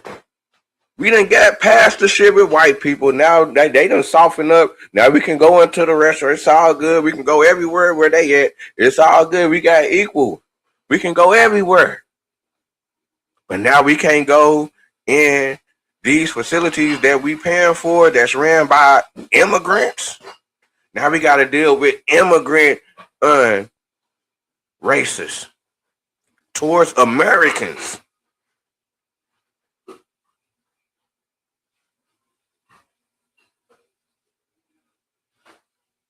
You got to be a Korean American. You got to be an Asian American to be able to function with them.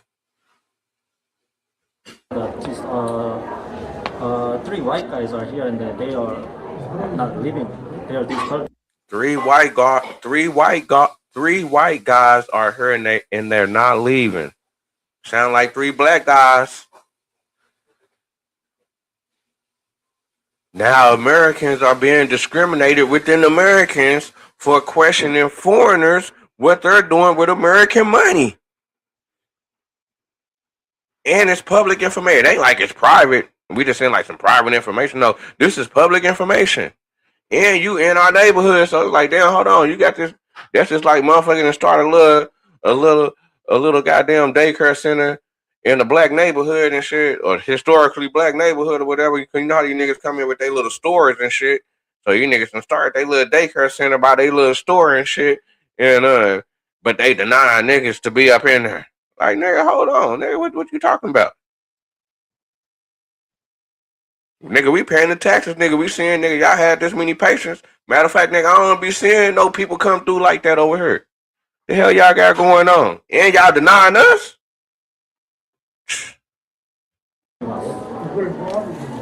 He's calling the cops on us now.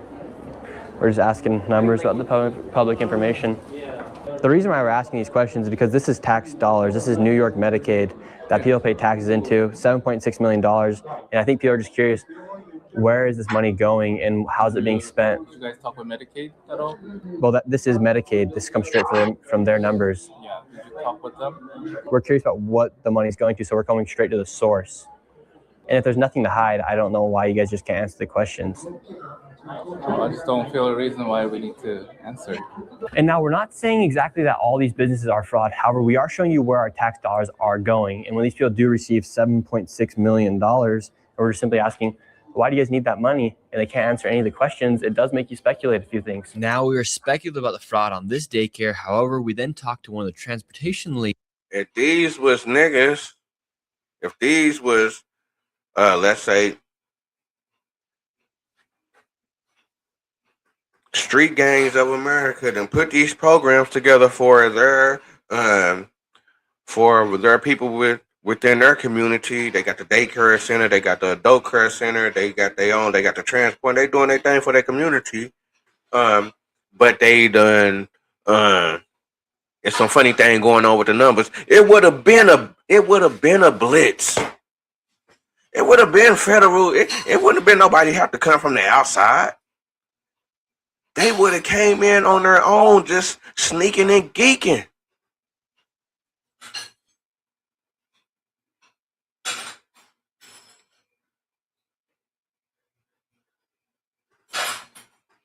And this is, like I say, this is the great time for our black politicians to rub this in America's face and say, we being unjustified since we been here. It's been getting a little bit better, but now y'all really got to make everything right now. Y'all definitely got to come with them reparations now. Y'all definitely got to be upheed to the real people that been over here holding it down, building up this country to where it's at right now, to where the immigrants is able to even function, to where it's this much money for them to be able to function. The way they even function is because of the Black Americans, and that needs to and that needs to be acknowledged more than what it's acknowledged right now. Who drives one of the vans, and she says that this daycare is the same one as Sunrise, and they built this daycare because they needed another spot to put the clientele from. They got too much clientele. They done got another building. They just put, this is not a program that been going on in America. This has just been put together. How the hell the government or how the hell we've been denied for these programs? Black communities been advocating for these programs. We've been advocating for all this. It's been denied. There's no money. All they want to do is pay for some little bit of swings and some slides at a fucking park. They don't want to fund the people, make jobs like how they doing for these immigrants. This is fucking crazy that this is going on in 2026. And they see that there's so many black people that's going through so much shit within America from the past atrocities. We should have programs. We should be the first, man. We should have a car ready for us. We should be good. We shouldn't be fucked up over here. I shouldn't be doing a video like this.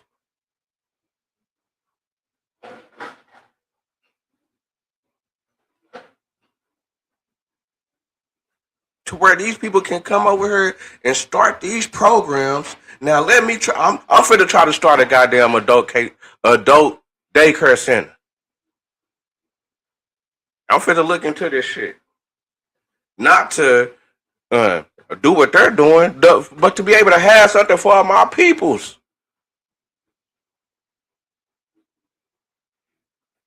Sunrise. Fraudulent. So this daycare started. These niggas is getting the money. They definitely got to give me the money. I don't see how a nigga can tell a nigga no. In 2024, in its second year in business, they made $7.6 million. Wow, that explains a lot. Sunrise Daycare, just over there, they made $12.9 million in 2024. This is Sunrise as well. I guess it's so big that they opened this one too. So these are two daycares. So if the seniors are not here, they're over there. And so altogether, that place has made upwards of $20 million, whoever is the business. First Alert Transportation. They got a transportation. Why? Ain't no black transportation doing this? Come on, we've been having a lot of black people doing a lot of things over here in America. How the hell we ain't had this first? How the hell did they end up coming up with this for them? And not us first. How did we miss that loophole? This is mind blowing. This is mind blowing. And if And if our black politicians that are not pushing reparations or for more help and really pushing the line and pointing out this fraud with these immigrants, nigga, we need to get them out the way. They tripping. Because with the Somalians doing this, and now we got nigga with the Asians that got there. Come on now, and I think there was some more shit going on in Ohio.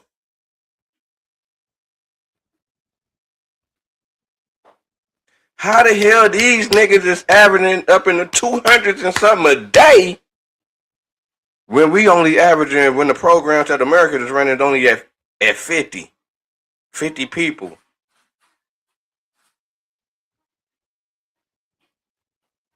This is getting, and we getting denied. We getting denied, and motherfuckers is going out here making life choices and ending up in jail because we been denied some shit.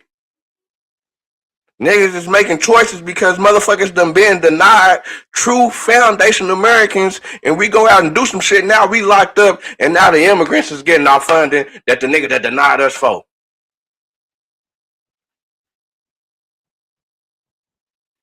This shit is getting out of fucking control, man. I can't even believe this shit.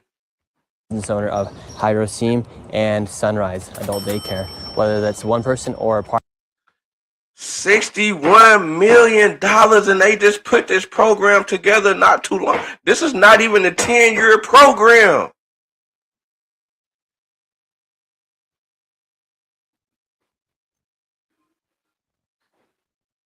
So you telling me that black people, we could have did the same goddamn thing? We could have did the same goddamn thing. Not saying that we should, not saying, but we gonna help our people. We not just gonna go to every house and get the name and say, well, we know we're gonna give you, go on and give me your Medicaid number. I'm first to give you a kickback on. I got this business going on, this adult daycare. You know what I'm saying? We first to tag you in to where you be able to get some bread every week on a kickback. Because we making so much money through the government to where they done sent us goddamn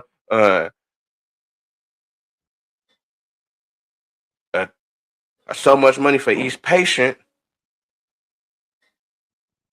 to where we able to give a small kickbacks every couple of weeks, every time you come through.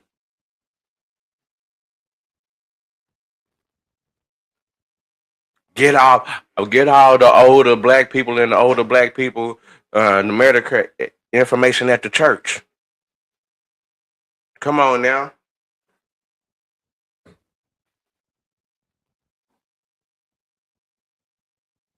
We can just do this within one family.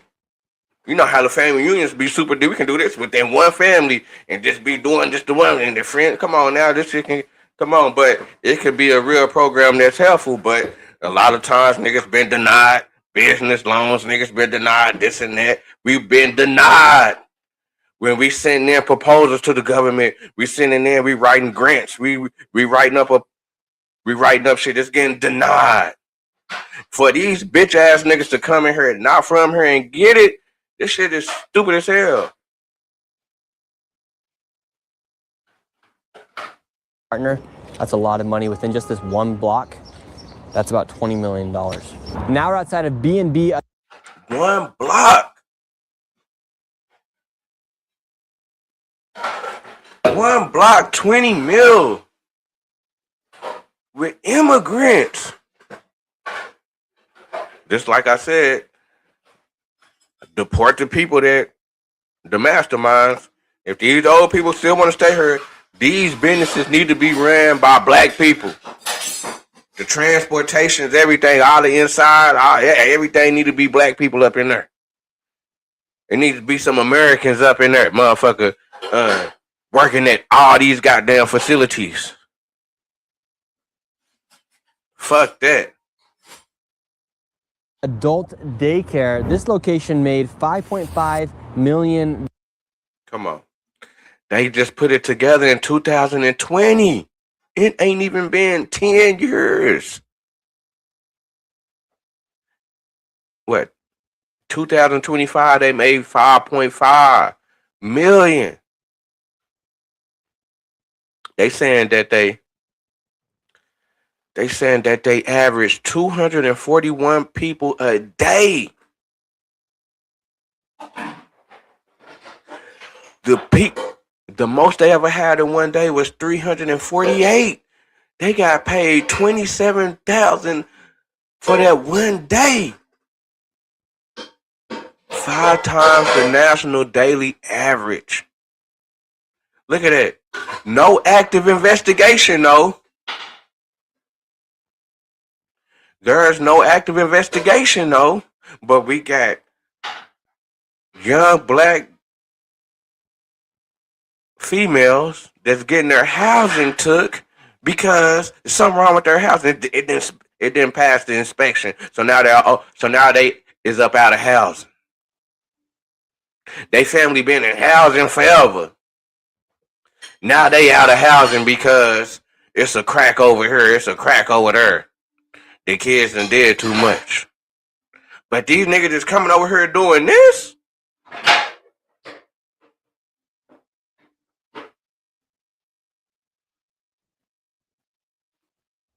That's how much they billed Medicaid, and they averaged 241 beneficiaries per day. On their peak day of business, they had 348 beneficiaries. That comes out to $27,000 paid in one day. So they running up on young niggas in their 20s that's just selling weed, or before shit was legal, or niggas selling dope. If they see that much clientele going on within certain spots, it's gonna, nigga, they gonna put eyes over there. They gonna get at that. Ain't nobody getting at these people.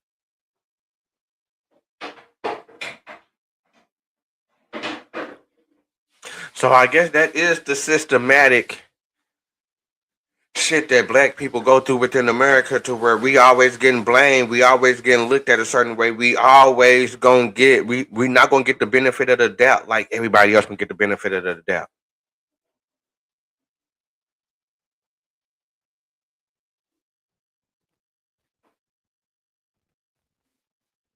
This is a fucked up time niggas living in, man.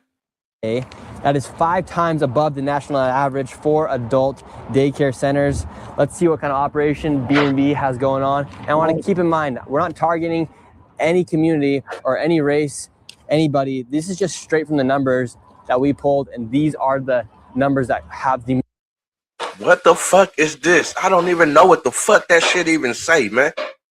Why the fuck is this shit going on, man? Shit don't make no fucking sense, man. If these niggas is Americans, this shit ain't supposed to be over here. Like, my nigga, y'all niggas, these niggas, man, this shit is, boy, these niggas is like catering to everybody else but the Americans. Especially the fucking black Americans, man.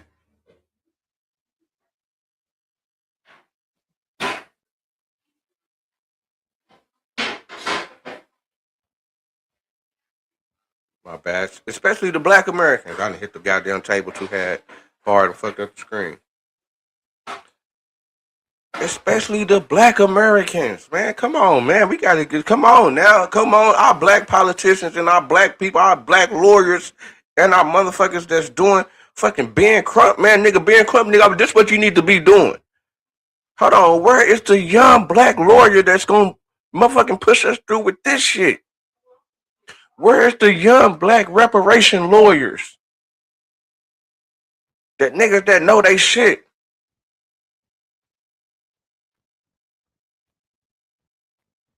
This shit is fucking crazy.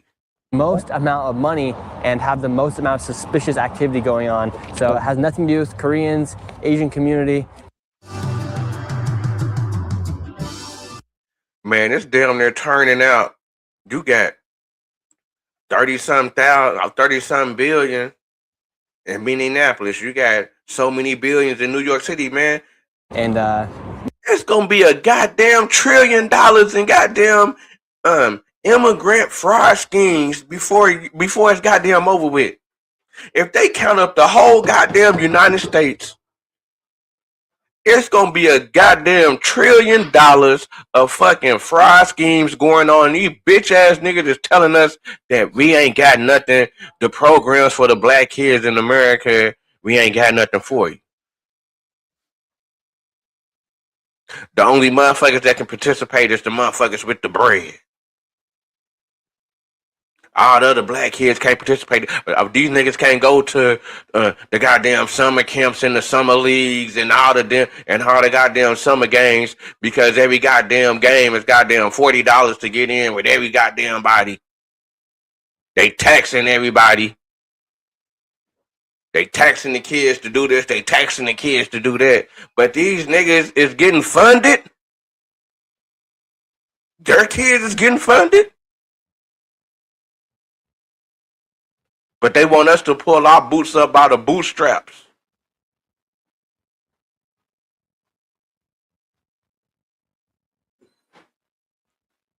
But then when we do pull our boots up by the bootstraps, they say, well, nah, nigga, you breaking the law. You didn't do it like this. You didn't do it like that. You sold this. You sold that. Not hurting nobody.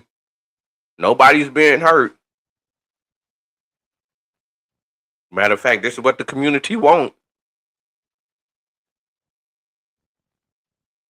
But them niggas get football numbers, get wiped down, get wiped out the way for providing the service for the community.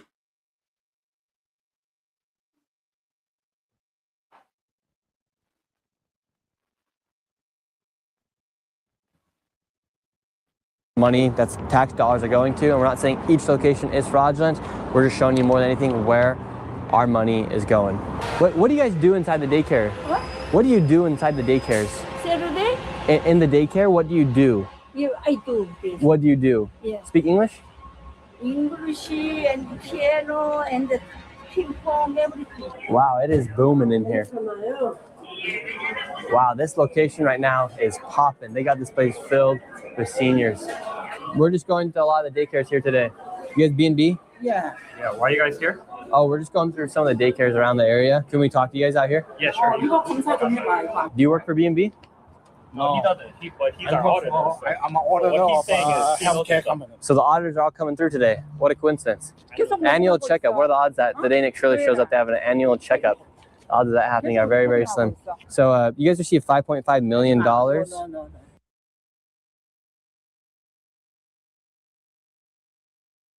But he's our auditor. I'm an auditor of healthcare company. So the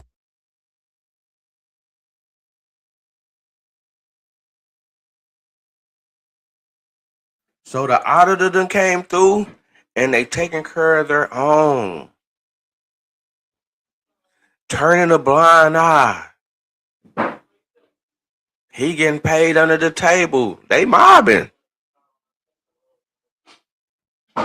We can't even get in the door.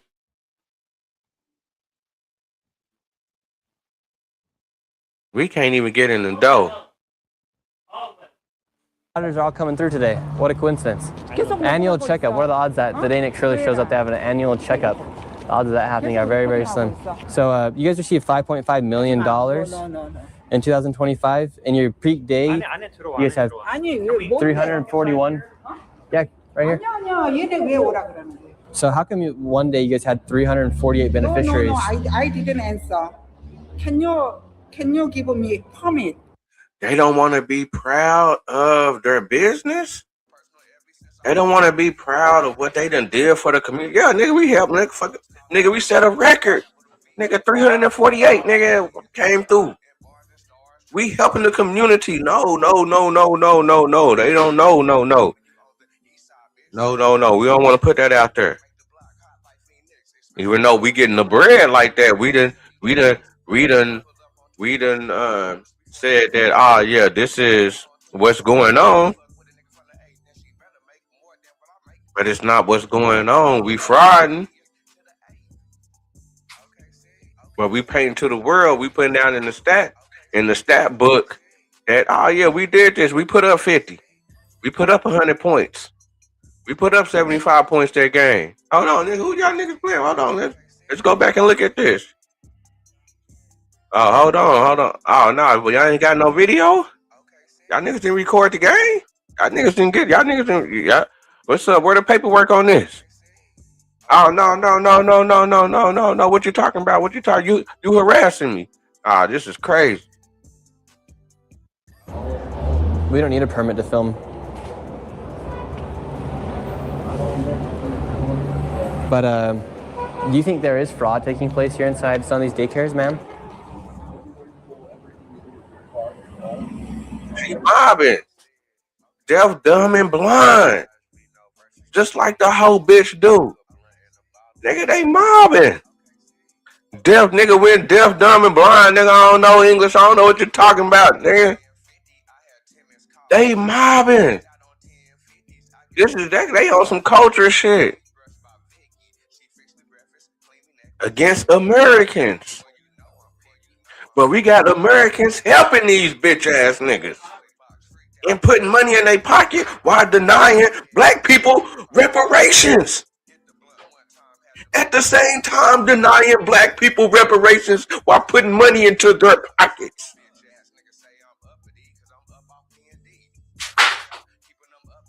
Can you give me your ID? Everybody, can you give me? Can you give me your ID? Yes, sir. Give me your ID. Yeah. Okay. So give each other your IDs. Give her your ID as well. Give me your ID first. No. So I'm not going to give you my ID. My name's Nick Shirley. I have nothing to hide. For you guys' benefit, it would help if you guys. They asked for. Hold on. They asked for a nigga ID, but then gonna deny and say, well, nah, then your grandma, we gonna deny your grandma because she an American, really, because she don't speak our language. You know, she ain't gonna be able to jail with the people that we got in here. So this once again, you know, if they telling white people that, you know what they telling some goddamn black people.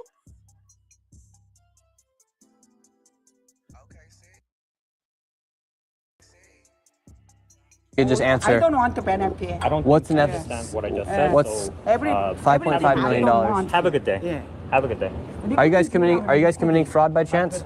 No. We just want to know what that $5.5 million is being used for. And look, around here you'll see lots of nice cars. A Range Rover's pulling up right here. It's strange that you guys receive $5.5 million from Medicaid and can't answer a single question. They're freaking out right now. Then you can decide right now. What do you want to do? You speak English, sir? And nobody speaks English here. Yeah, all of our tax dollars are going to locations just like these. This comes straight from New York Medicaid. Black people cannot go to their countries, and none of this gonna happen for us like this. Ain't gonna be no accommodations like this for us. For all the black people that don't go against this and say we doing that niggas be doing too much getting, or that we need to be more like man, them niggas is fucked up, man.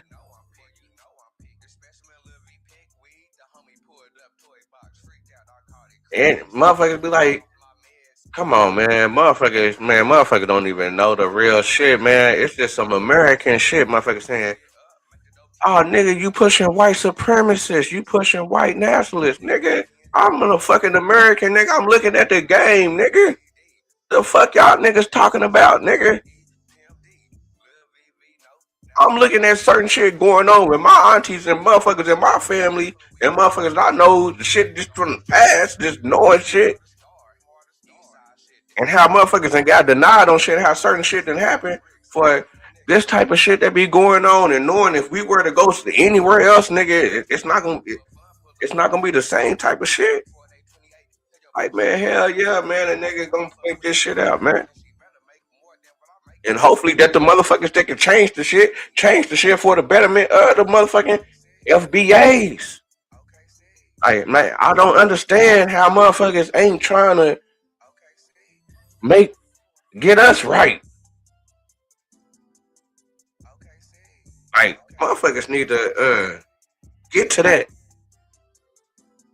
Motherfuckers need to make that a focal point every day within government. Like, that need to be a talking point. Like, they be saying, oh yeah, they trying to deny women their abortions, or they trying to, or how they was talking about the C shot, or how they was talking about all this other shit that changed the world. No, this right here.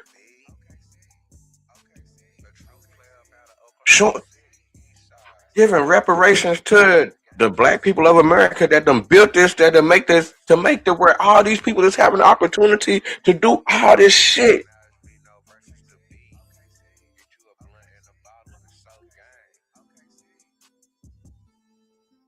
And all we're doing is simply asking where the money is going, because this is straight from New York Medicaid, but nobody will be able to answer any of our questions.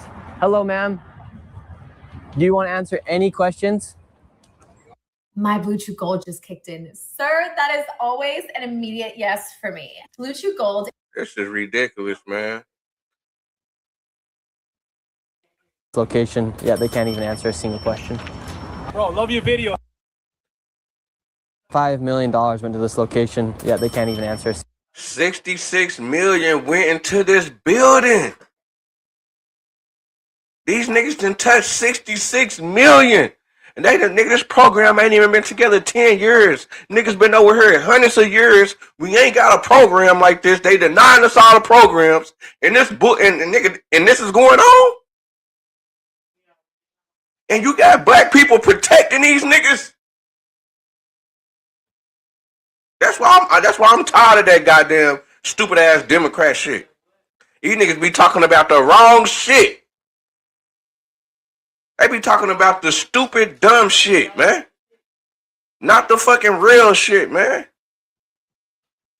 This is the fucking real deal shit, man.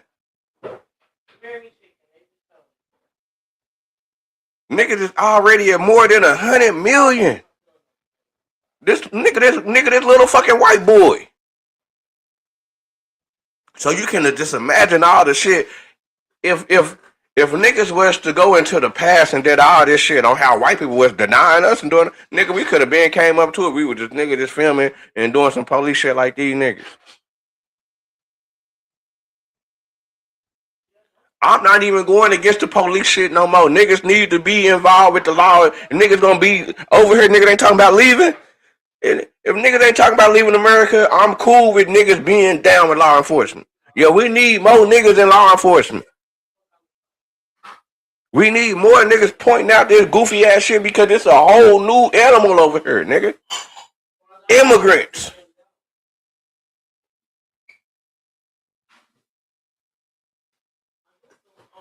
And I'm saying, fuck with the real Americans, not the immigrants, because even though we changing it for the betterment of us,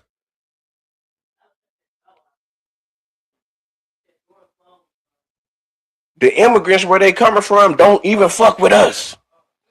So we gotta keep this American shit motherfucking tight knit. We gotta keep this American shit on point because it's the only place in the world where it's gonna be popping like it is for motherfucking us. I don't know about the other black people, but for us, motherfuckers that can't claim no other flag, motherfuckers that ain't got another country to say that I'm from another country. None of that.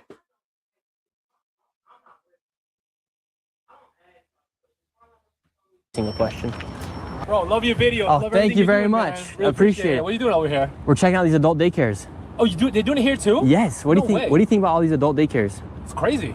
This place, for instance, right here, B&B, they received $5.5 million. Are you serious? I'm serious. I don't know, bro. There's a lot of them. I'll say that. You think your tax dollars should be going to fund old people paying cards? Probably not. No. Right here in this street, there's another. But we can't have no tax money going for our black aunties. And let me put in grandpa, great grandpa, great uncles, great cousins need to be in there playing dominoes, watching sports within the community instead of just at the house by themselves. That shit, now they little recreation time, they little shit need to be paid for like these niggas shit paid for. The kids shit need to be free in the summer. Shit, no black kid be at not participating because they ain't got the funding. It should not be no black kid within America if you are foundational for sure that you should not be participating because of your funding. I don't give a fuck if it's from fucking eating, from fucking clothing to schooling to anything. Nigga should have a fund built in for that nigga.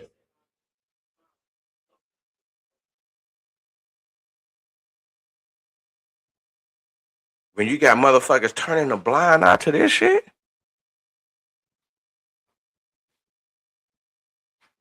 And niggas want a nigga just to say, nah, nigga, the white man fucked up, nigga, the white man fucked up, nigga, fuck the white man, fuck the whitey, white. Nah, nigga, I'm in America, nigga. I'm seeing what's going on. I'm seeing that white bitches is letting these foreigner motherfuckers in because they don't want to fucking white boys no more, so they fucking with every other man on earth but them niggas. And they letting these niggas through the back door, and they gonna give the keys to these niggas instead of us. Even though it is white people do fuck with niggas, but the rich motherfuckers ain't fucking with niggas.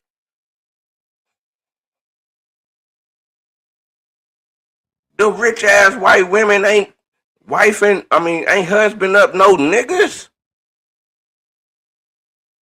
They bringing in the foreigner.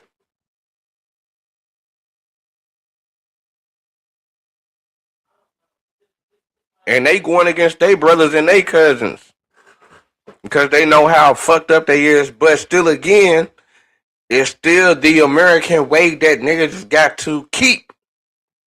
Because if it wasn't for the American way, if it wasn't for the American way that Black Americans have fought for, going back a long time ago to where we in a position right now that we in right now, in America is where it is right now with all the obstacles that did go on with black and white people that created this country. It's the reason that motherfuckers say, well, you know, black people is more wealthy over here in America than some countries in the world.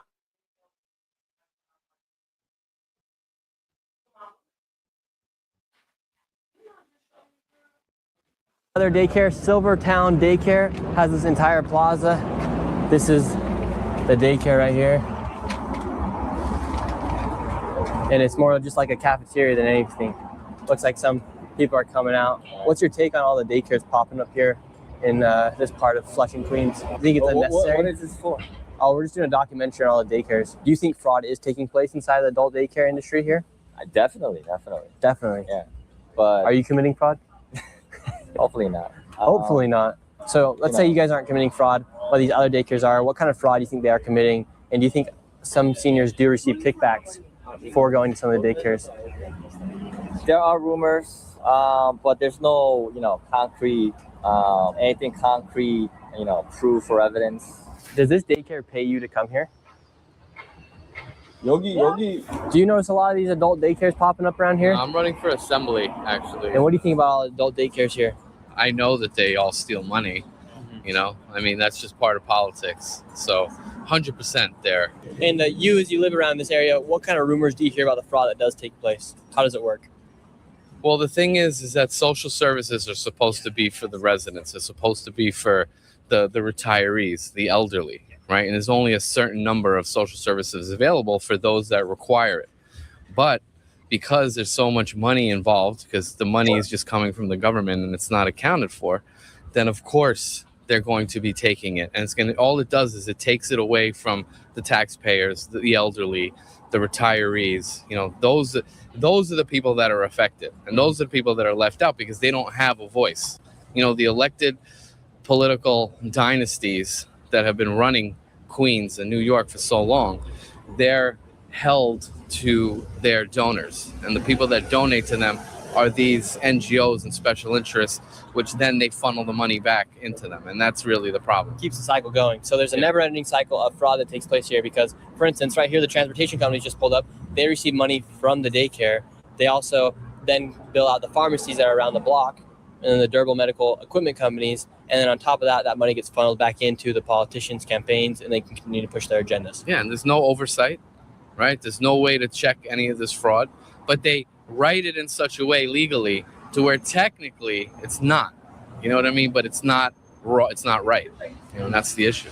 Outside of this daycare, we got a Mercedes, we have an M3 BMW right here.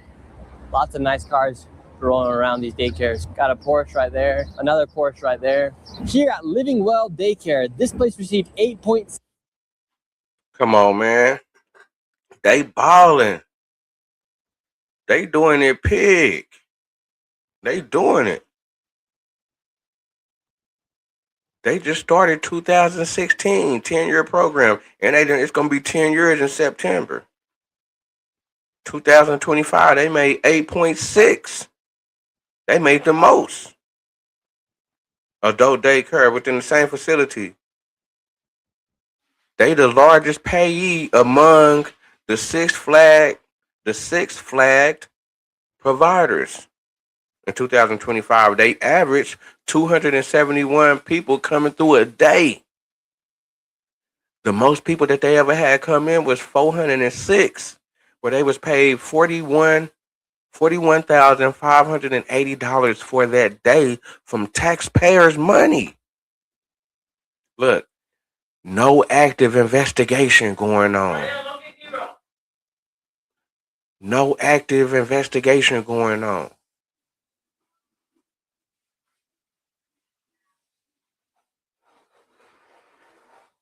That's ridiculous.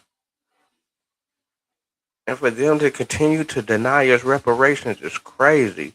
What I'm finna do, I'm finna switch it up real quick.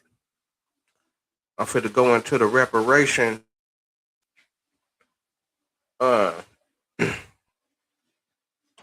Now, I'm finna go into the New York reparations hearing. You finna listen to a New York reparation hearing, and this is what they making us go through. They done had so many hearings. They done did this. And we got to go through all this type of stuff to be able to get reparations for what they know what was historically wrong, historically the truth. But they steady going against our reparations. And I'm going to come back to this report of Nick Shirley. We first to jump to, I'm going to let this reparation thing play. I'm going to go pick up my son real quick. I'll be right back.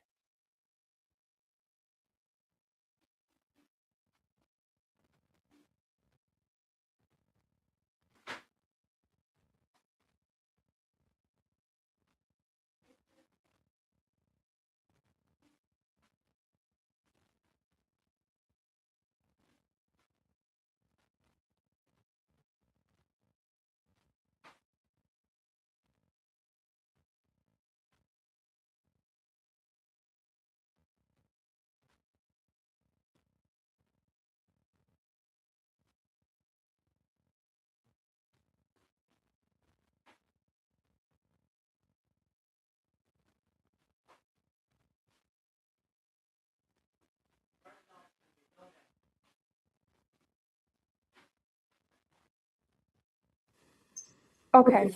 We are streaming. Commissioner Tarrant Reed, Adem and I may be switching in terms of order. Say it again. Adem and I may be switching in terms of order, if that's okay. Okay. Thank you. Why? Because he's not here yet. He is here. I'm not sure what's going on with his microphone. Adem, if you can hear us, if you can contribute Yes, to yeah, this. yes, I Cool. can hear you. I'm here. All right, thanks, Adem. All right. Okay, are we going to be able to see them? Yeah, whoever is doing like active presentations or anything, we'll put up. Okay. So, Adem, you're supposed to be first.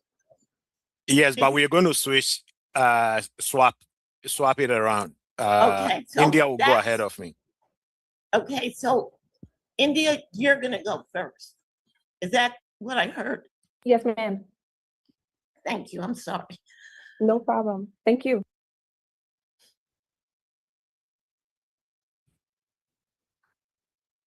Good afternoon, everyone. Good afternoon, Commissioner Daniel Favors. Oh, good afternoon, Commissioner Daniel Favors. Good It was afternoon, nice- Commissioner Favors. It was nice seeing you the other day. It was indeed. That was pleasant. I'm glad the college was able to celebrate Caribbean Heritage Month with the governor, and to see you there was an added bonus. The college is quite beautiful. I agree.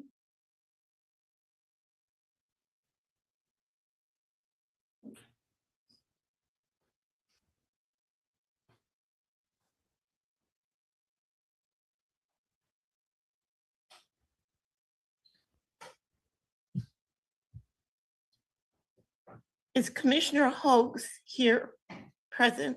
Not yet. Okay.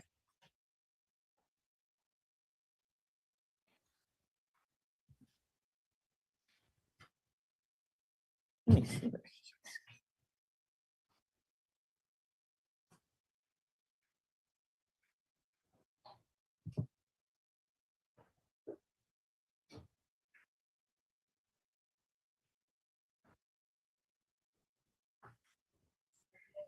Stewart. Who's Well, tell them to come in. Hi, Lisa. How are you? I'm good. Are you? Good. Nice to see you. How's everything? I was like in ratty jeans and t-shirt and like, let's go You get could have camera. done that. My mother would have haunted me from her grave. How are you doing? Out of an abundance of caution, may I suggest that we have that microphone muted, please?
Oh no, so I guess they ain't talking right now.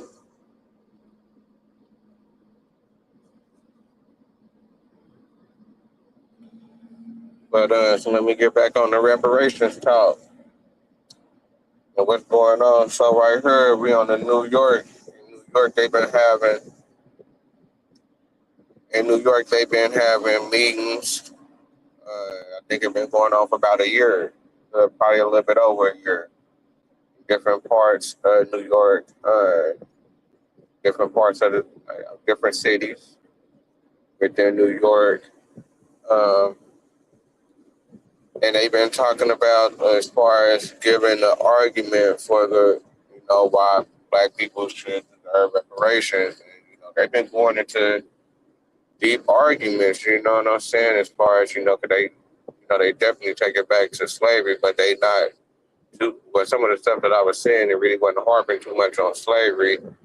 It was harping more on the systematic ways from, let's say, from the Civil War, once niggas was free, all the way up until recent years where we're able to, receive fair treatment within America. So it'd be a lot of,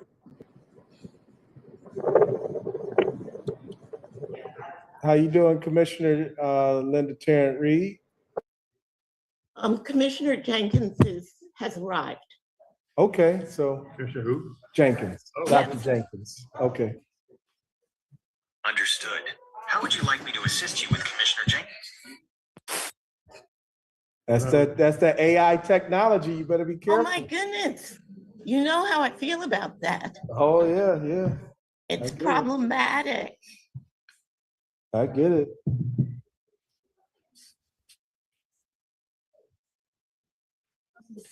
So we are live. Are we live? Is that correct, Jim?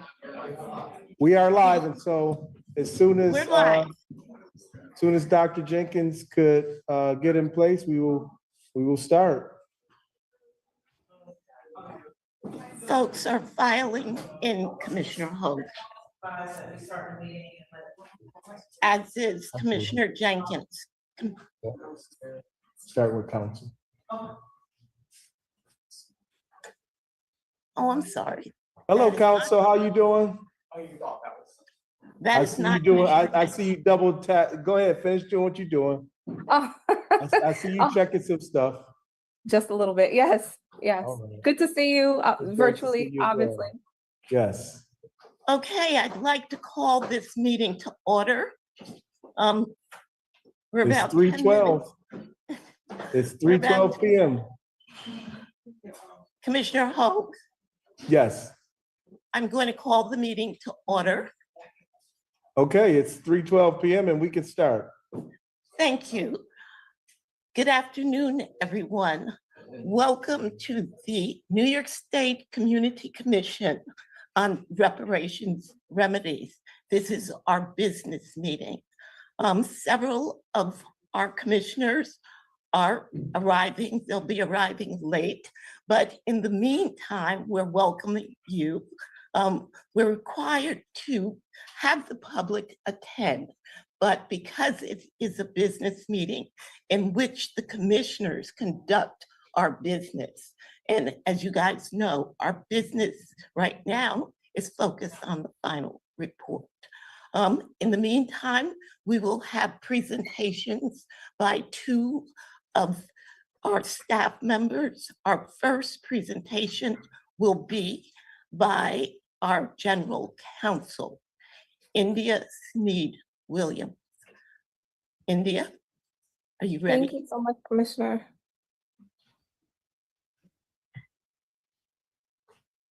It is a PowerPoint. Yes. Could you introduce, can you introduce your presentation so people will have some kind of context? Of course. Before I do that, I just want to make sure you all are seeing the appropriate screen. It should just be the screen, the slide, and not my notes. Yeah, we see everything. Everything. Okie dokes. All right, give me one moment, please. And while we are at it, how about now?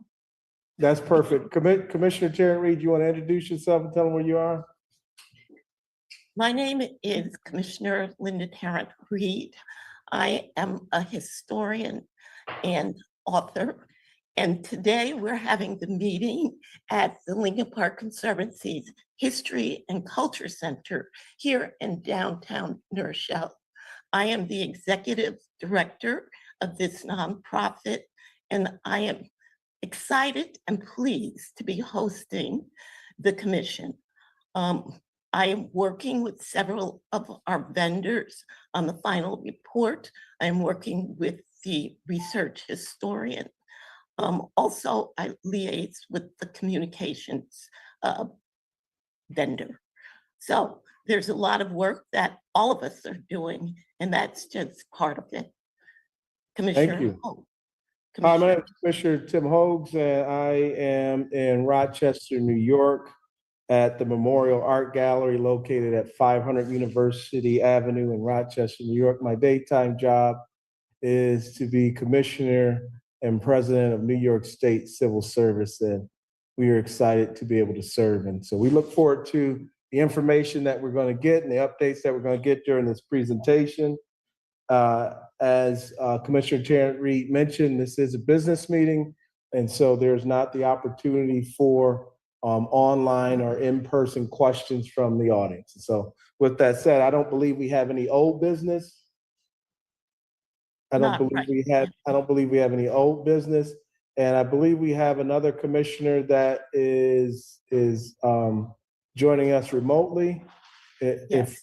If you are available to say hello.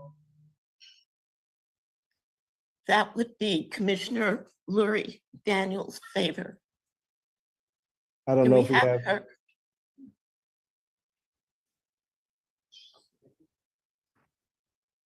If we don't, we can patch her in a little bit later to say hello. Council? All right. Let's move on. Sure. Introducing again the General Counsel, India Sneed Williams, and her presentation. India. Thank you so much, Commissioner. By way of introduction, my name is India Sneed Williams, and I'm General Counsel to the New York State Community Commission on Reparations Remedies. I am licensed in New York, DC, the Southern District of New York, Eastern District of New York, and as of the latest, the Supreme Court of the United States. Today, I'm presenting legal frameworks that have been utilized in the creation of reparation programs throughout the country. Please note that while this is a distilled recitation of the information in case law, that the issues and items are very nuanced. The purpose of the presentation is to help ground the Commission's work by understanding what's already been done in other jurisdictions throughout the country. What we'll cover today is the New York State authorizing legislation, again, just to set the frame and context of our work. We will then go into legal frameworks and reparations definitions used in other jurisdictions, eligibility frameworks, harm definitions by area, as well as some of the current litigation that is ongoing.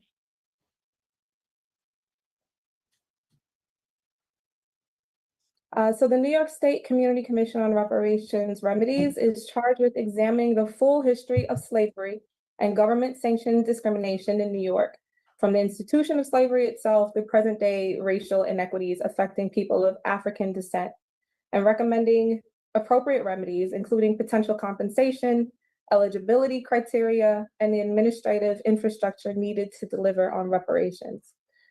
This slideshow is public, so if you all want to review it afterwards, that is something that you can take advantage of. For time purposes, I will not go through all 8 of the specific mandates, but as you read it on your own, please keep in mind that the language is extremely important because it sets the framework, the limitations upon which the Commission can do its work. All right, so first we'll jump into the legal frameworks that exist for reparations.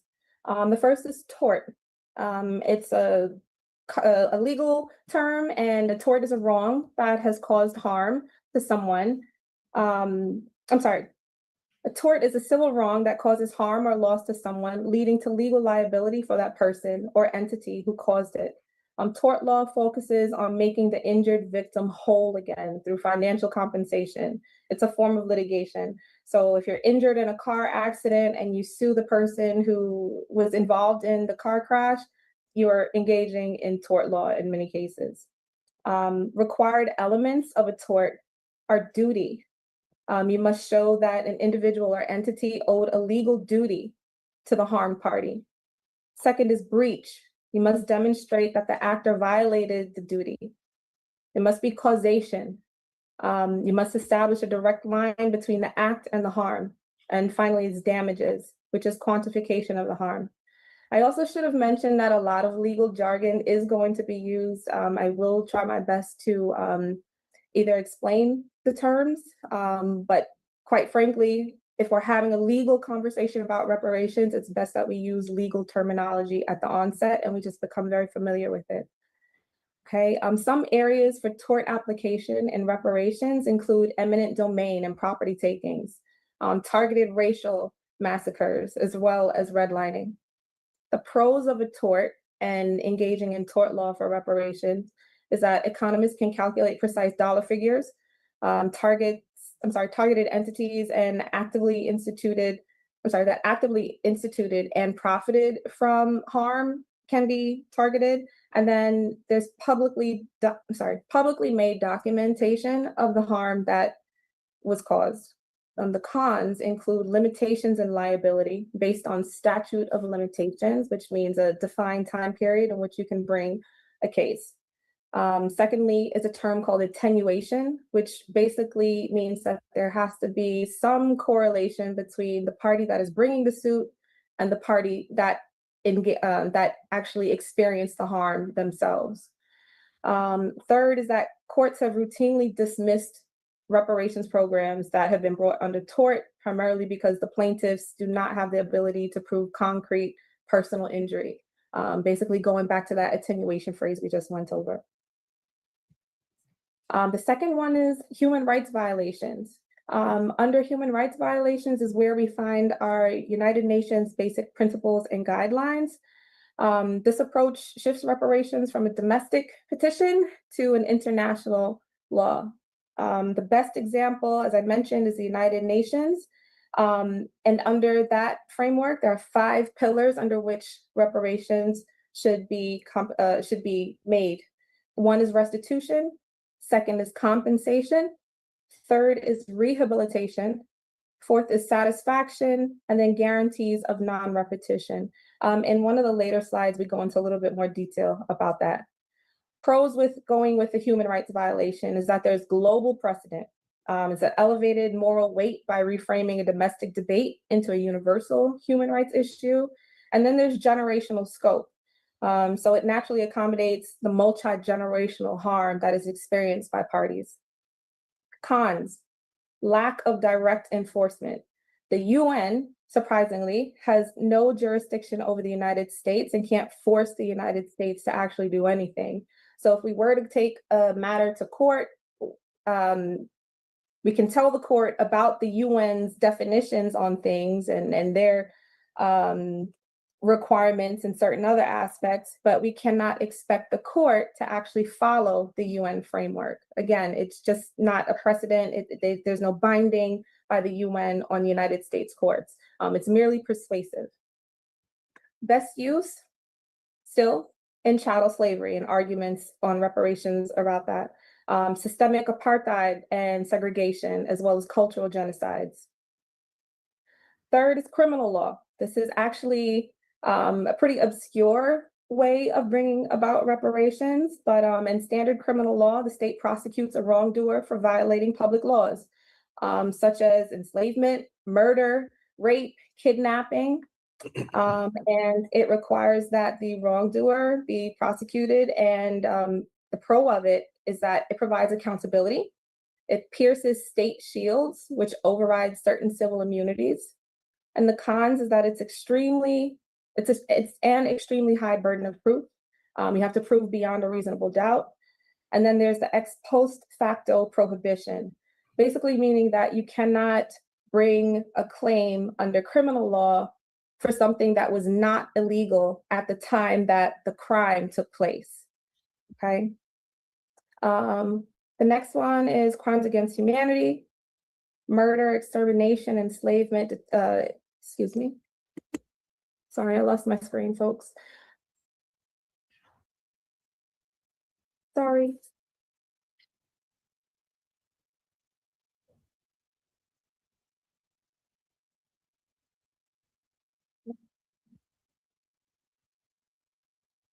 Give me one moment. I am managing my screen over here. Apologies for that. It's annoying. Continue to share. Okay, cool. Back in business. All right.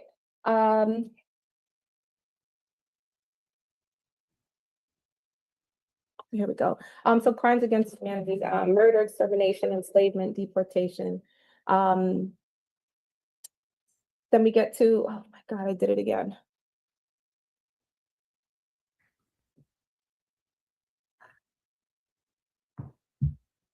Then finally, we get the legislative and policy frameworks. A portion of the work that the commission is mandated to do is engage in an exploration of possible legislative and policy frameworks. All right, so this next slide is basically taking us through various jurisdictions to get a better understanding of which frameworks they actually utilize. The first one is the city of Evanston. Currently, they have a reparations program that is tiered and programmed to give people who are eligible a certain sum of money to do a certain thing. We'll go into the details of that further down the line. But they have brought their reparations framework under a human rights violation. And that complements the National African American Reparations Commission, and it also has portions of it that are modeled after the UN framework principles. The next is California, which has been a very popular program in terms of really being one of the first in the United States to actually prepare a program and present it to the public and actually see to it that the recommendations within it are executed upon. They use the hybrid framework that focuses on human rights violations as well as tort-style economic calculations. With that, they basically surmise that X amount of people were harmed. They described the people in their eligibility, and they said that based on certain occurrences and harms that those people experienced, they were eligible for X amount of money. Like I just kind of walked you through, the tort-like calculations determine monetary damages specific to categories of harm, which are embedded in the human rights framework. Then we have San Francisco, which is a place within California, a municipality within California. They also took the approach of the human rights violation framework, using the UN definition of reparations as its founding operational mandate, and use events-based harm. And they premised their UN portion of the pillars on compensation and satisfaction. Also, another reparations program that took place in the United States was the Japanese American Redress Movement shortly after World War II. Their position was also hybrid, where it was legislative and constitutional harms of human rights violations. So what a lot of people don't know about Japanese reparations is that it actually started as a court case where a population said that the United States harmed them, and therefore they were entitled to a sum of money. That court case failed, and it was struck out. And instead of going the route of court, they applied so much pressure to Congress that they were actually able to get their reparations legislatively. So what that tells us in some cases, or at least historically, some parties have failed, and from that failing have developed new strategies in which we are able to take advantage of as the state of New York. Finally is Asheville, North Carolina, which also used a human rights violation framework. Again, modeled after the UN's framework, as well as the National African American Reparations Commission. And the pillars upon which they have modeled their reparations program is through satisfaction and rehabilitation. Okay. So next section is the eligibility frameworks. We know from our own personal experience that this is a very divisive topic, and it's really important to understand not just the framework and its definition and the population that it may represent, but also the pros and cons in terms of how it will be litigated. It's not if, it is when it is litigated, how the opposition or opposing parties are going to try and break through the program that we create. So the first is lineage-based. So lineage-based, as it says, it's a policy framework that restricts eligibility for direct descendants, right? It's compensation that is strictly to individuals who can prove their biological descendants or relationship to a person that was formerly enslaved in chattel enslavement, right? A pro is that it survives constitutional challenges. That is the blanket approach, right? Or blanket understanding of its survival of constitutional challenges. A caveat to that is that more recently in certain court cases, namely Cayero, is that lineage can be deemed a proxy for race. Once we talk about race in a couple of minutes, we'll see why that is really important to keep in our back pockets and understand.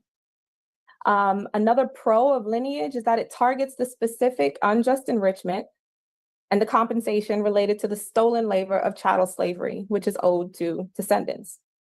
The con is that, or a few cons, are that it ignores modern systemic harm, and thus a forward-looking of the UN framework, a forward-looking aspect of the UN framework is completely ignored. And that is promises not to engage in the same behavior down the line. A second con is the proof barrier. As we know, our people were not documented for. Our birth certificates, death certificates, marriage certificates were never even contemplated for because we were solely deemed as property.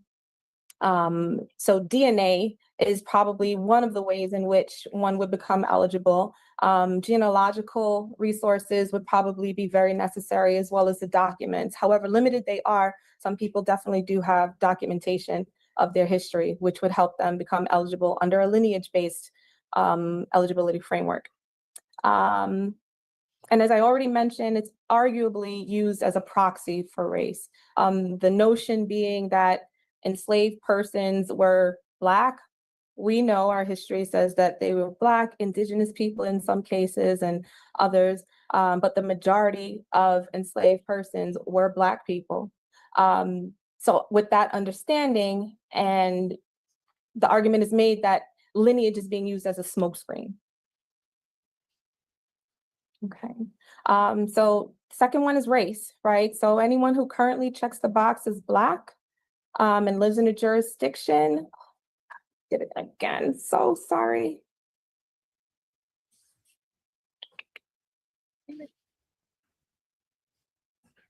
Continue to share. Yeah, so anyone who currently checks the box as Black and lives in a jurisdiction would qualify for reparations. This also includes immigrants, recent Black immigrants from Caribbean and Africa. Location and based eligibility criteria. So this offers a benefit to an entire demographic, which in some people's minds would offer a non-benefit to the population that we're actually trying to get to and repair the harm that has been caused. But it basically models itself off of location. Where do you reside, right? So we are the New York State Commission for Reparations. So New York State residents would be the ones that qualify. This can be even more targeted to zip code, district, name of an area that we know was redlined historically. So this can be a very useful tool. Time and duration based. This basically adds a time frame caption to the periods in which the court or the legislator or whoever it is that is actually implementing the program would look to make sure that the harm that is ascribed to a person took place within a certain time frame. And then finally, and more recently, there's been application of tiered and hybrid approaches, which uses a combination of all of these in some cases to create eligibility frameworks. So we kind of just went over some of the definitions. It was helpful for me to see this type of presentation in that at the very top, we have lineage, and we said that that is creating a more narrowly tailored approach to reparations being disseminated. Next, you have hybrid, which allows for some creativity. It's crafty in the sense that you're still narrow, but moderately narrow. Time frame, as we mentioned, it broadens the eligibility, and then geographical location can do the same. And then race, in some ways, is the broadest way to approach the eligibility requirement. So lineage, like we said, it's individual bloodlines. It's the most restrictive tier. It filters out the vast majority of the population, requiring strict genealogical proof of direct descendant from a specific historical harm. The hybrid model, it's narrowish intermediate. Its use of overlapping qualifiers is what makes it very useful. Why it's here is that it's used in the California task force. Even though they use the word lineage, it is actually a hybrid model, and we'll get to that.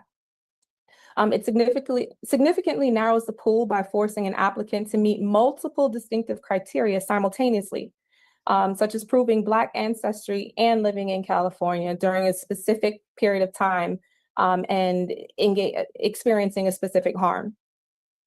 Time frame based is also intermediate, but like we said, it's a little bit more global in that it ascribes a generational cohort or specific historical era. Historical eras such as the Jim Crow era. These would be, Jim Crow era, the Rockefeller drug law era, era of time where it was legal to engage in stop and frisk in certain jurisdictions. That's more so what they're talking about in terms of time frame based. So it's applied to a specific duration of time that a harm occurred. Then with the geographical location, it's place-bound populations, neighborhoods, cities, and states. And why it's here is because it casts a wider net by including anyone who holds residency, property, deeds, or school records within a specific municipal border or red line district, regardless of their family history or ancestry. And we discussed why that is somewhat problematic in terms of targeting the folks that we are trying to target. Finally, the race-based, broad demographic populations. This forms the widest base of the pyramid, and it blankets entire racial or ethnic groups across the country. So whether you have enslaved ancestry, whether you are newly immigrated from another country in the Caribbean or from Africa, it's a wider pool. Now we'll go through the jurisdictions and how they made their or crafted their eligibility frameworks. So Evanston, Illinois, hybrid. They focused on race, geographical location, and time frame. I mentioned earlier that it was tiered. So to qualify for this restorative program, the applicant had to be Black and have lived within the city of Evanston as an adult during a strict time period. I think it's 1919. I can't see the second number. It might have been like 1968. Second is California, which says lineage based in their definition, but as you actually go through the recommendations, you see that lineage is not a qualifying factor and that the recommendations are a little bit more global in terms of who they're targeting. So I think California is very smart in how they framed their eligibility, but as you actually get through the thing, it's much more comprehensive than just lineage based. San Francisco is also hybrid, race, geographical location, time frame, and it requires applicants to identify as Black or African American for at least the past 10 years and meet 2 secondary criteria from a menu of options. Some of them included having been someone who was incarcerated during a certain period of time or their direct ancestor, or having been educated in a San Francisco school during a certain period of time, or in a redlined area. So they created a complex matrix, so to say, of eligibility criteria. Here we talk about Asheville, North Carolina as well. They have used a hybrid framework for their reparations programs. So rather than tracing the individual bloodline, they target its municipal investments directly towards residents harmed by historical urban renewal zones. The thought behind this approach is that if the urban renewal zone was created with the intention of harming Black communities at that time, naturally it would flow that Black people who are harmed are the ones that are eligible. With this approach, yes, there are maybe a handful of non-Black people who may have still been affected at that time, but in comparison to the amount of people that it actually is able to assist or benefit, it's to be argued whether it's worth the cost. Then finally, there's Japanese, which I said earlier, offered a hybrid framework in that it was time frame and lineage variant, had to be living survivors only. Eligibility was strictly limited to individuals of Japanese descent who were forcibly relocated between December 7, 1941 and June 30 of 1946. Okay, then we have the harm areas. Some of the jurisdictions that have created reparations programs chose to focus on solely one area of harm. Some chose to focus on a multitude. The most comprehensive is California and San Francisco, in that they are working on education, criminal law, environmental justice, the wealth gap, housing, and employment. So I apologize for how dense this is, but basically from top to bottom is the jurisdiction, then from left to right, it just discusses the different forms of harm that were targeted in their reparations programs and how they tried to basically attend to it. So California, for their housing discrimination and property takings, here you'll see formally identified housing segregation and redlining between 1933-2020 as a primary harm. So we have to go back a couple slides to think about eligibility, right? So we have a time frame here, and we have a specific harm area. So if you were to create a California matrix, you would have to match up with their eligibility and pursuant to time and the specific harm to be eligible for this housing-based redress.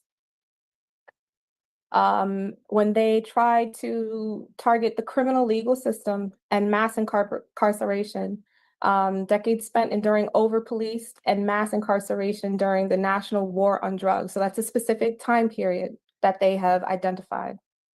With regard to health and medical, they identified generational neglect and environmental harm.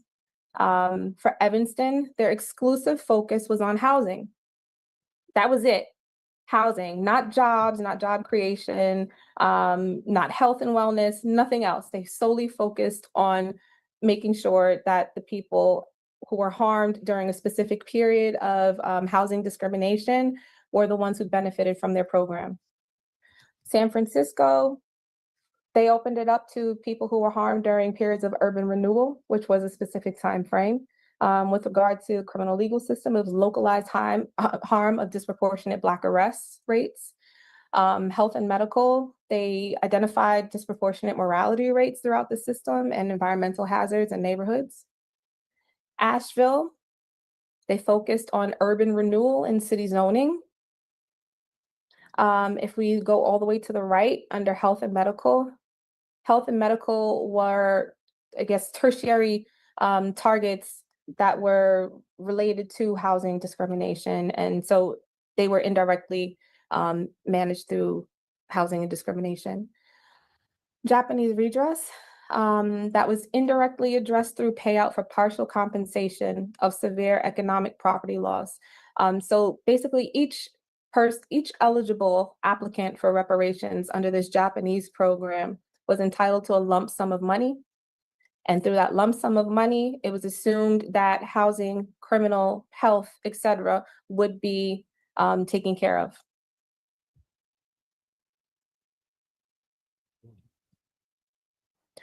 So this is just more of the harm areas and how these particular jurisdictions addressed each harm area. So an apology. California got an apology, education.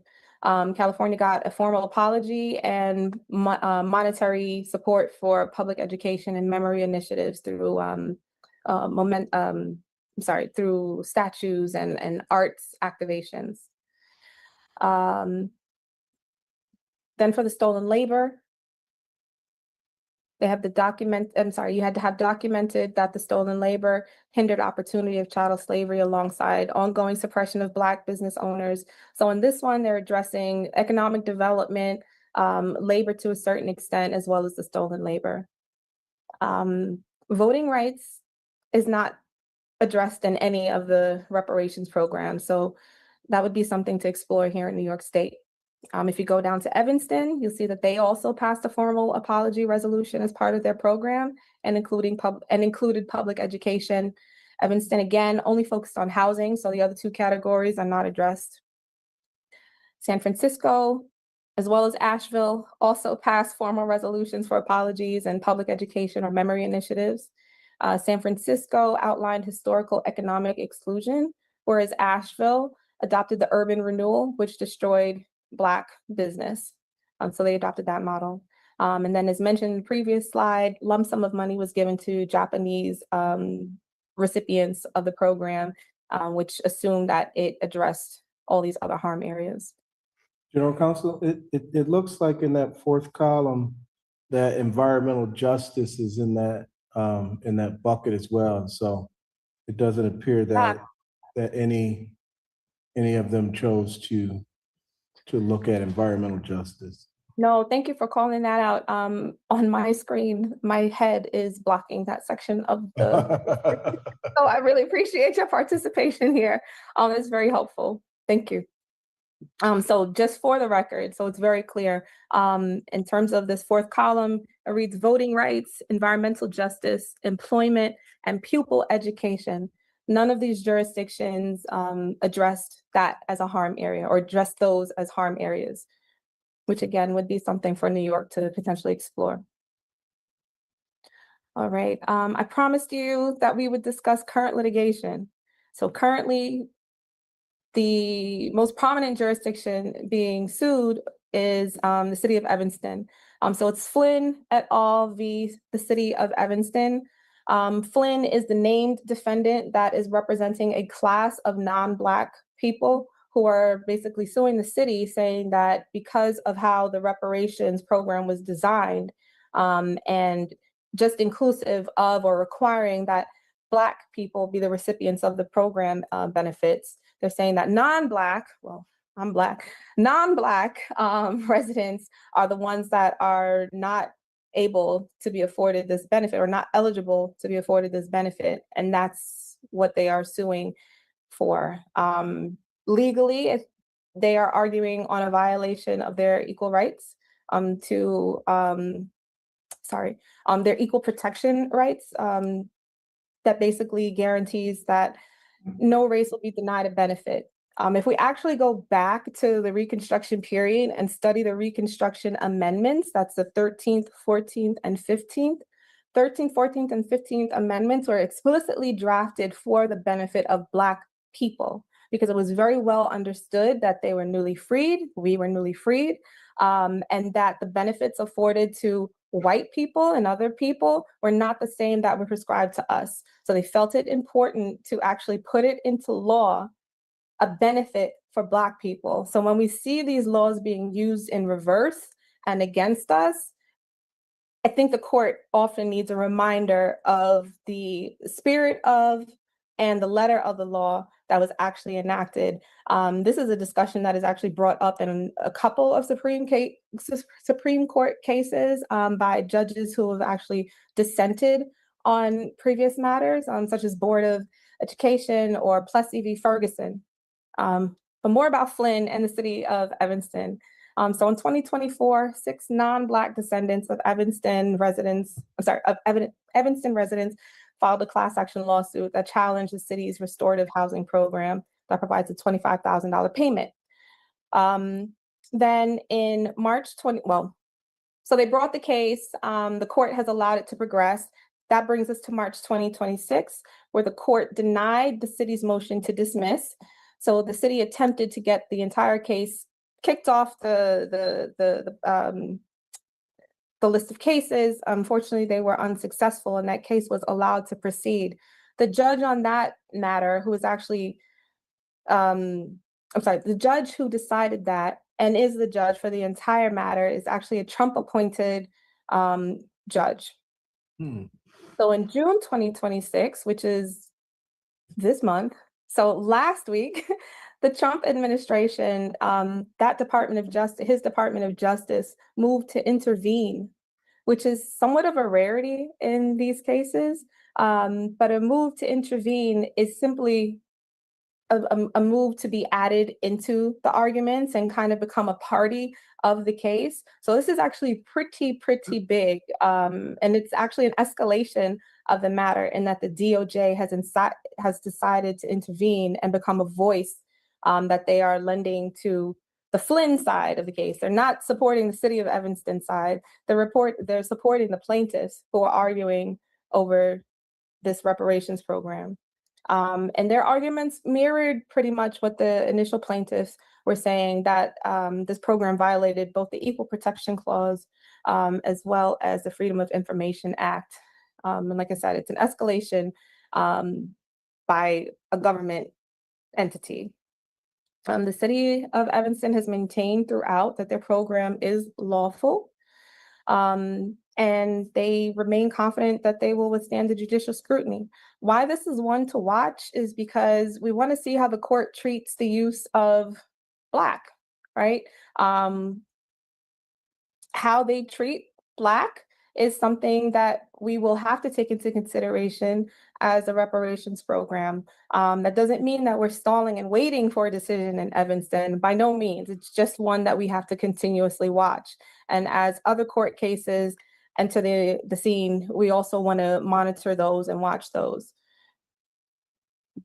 Finally, just some closing words on New York State's reparation program. I look at this presentation as a part one to just lay some of the groundwork for our commissioners and more importantly, our public attendees and viewers to just understand what's already been done to kind of give us a roadmap of how we could move forward. So the legal framework will ultimately be one that is the most defensible and supports the fullest extent of redress for impacted people. Eligibility is going to be informed by the authorizing legislation and our findings from research of court case precedent. And the harms will ultimately be informed by categories of harm identified by participants from our public hearings and from our research and findings. So the work has been ongoing. This is our first of hopefully a few presentations on our legal framework just to inform the public. And with that, I close. Thank you so much for your time. Thank you.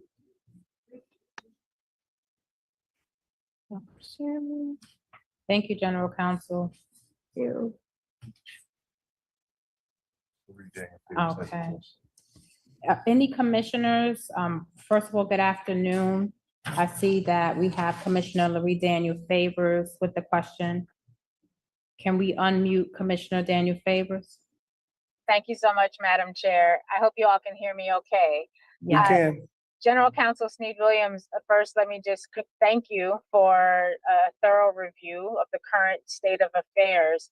I'm curious as to how you plan to keep track as to what the current administration's positioning is on these cases and how you think we can best factor that information into the deliberations that we have as a body, and then as it pertains to how we frame the report? Obviously, we will want to recognize that there is a new legal framework that we are operating under that even is more recent than is the Evanston effort and some of the other efforts that you mentioned. I'm curious as to how you think we as the commission can be best prepared to factor that information into how we frame the report. How should that knowledge guide our deliberations about what we include in the report, what we don't? I'd appreciate if you could just speak to that a bit. Sure. So to the first part of your question, how I'm keeping track, I have legal alerts on my LexisNexis accounts that feed me information as it happens. The information being court cases and court decisions. So it is my job to stay abreast of that, read through that, understand the court's interpretation of a particular issue, and share it with the commissioners. In terms of how I would anticipate commissioners use it is, in some cases, it's going to be cautionary. In some cases, it's going to be completely prohibitive of how we move forward.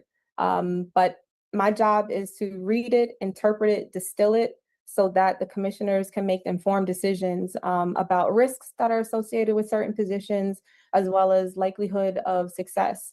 That's my answer. I hope I answered all the questions. Indeed, you did. As a follow-up, I would ask if you could also speak further to how our communication strategy should factor in this information.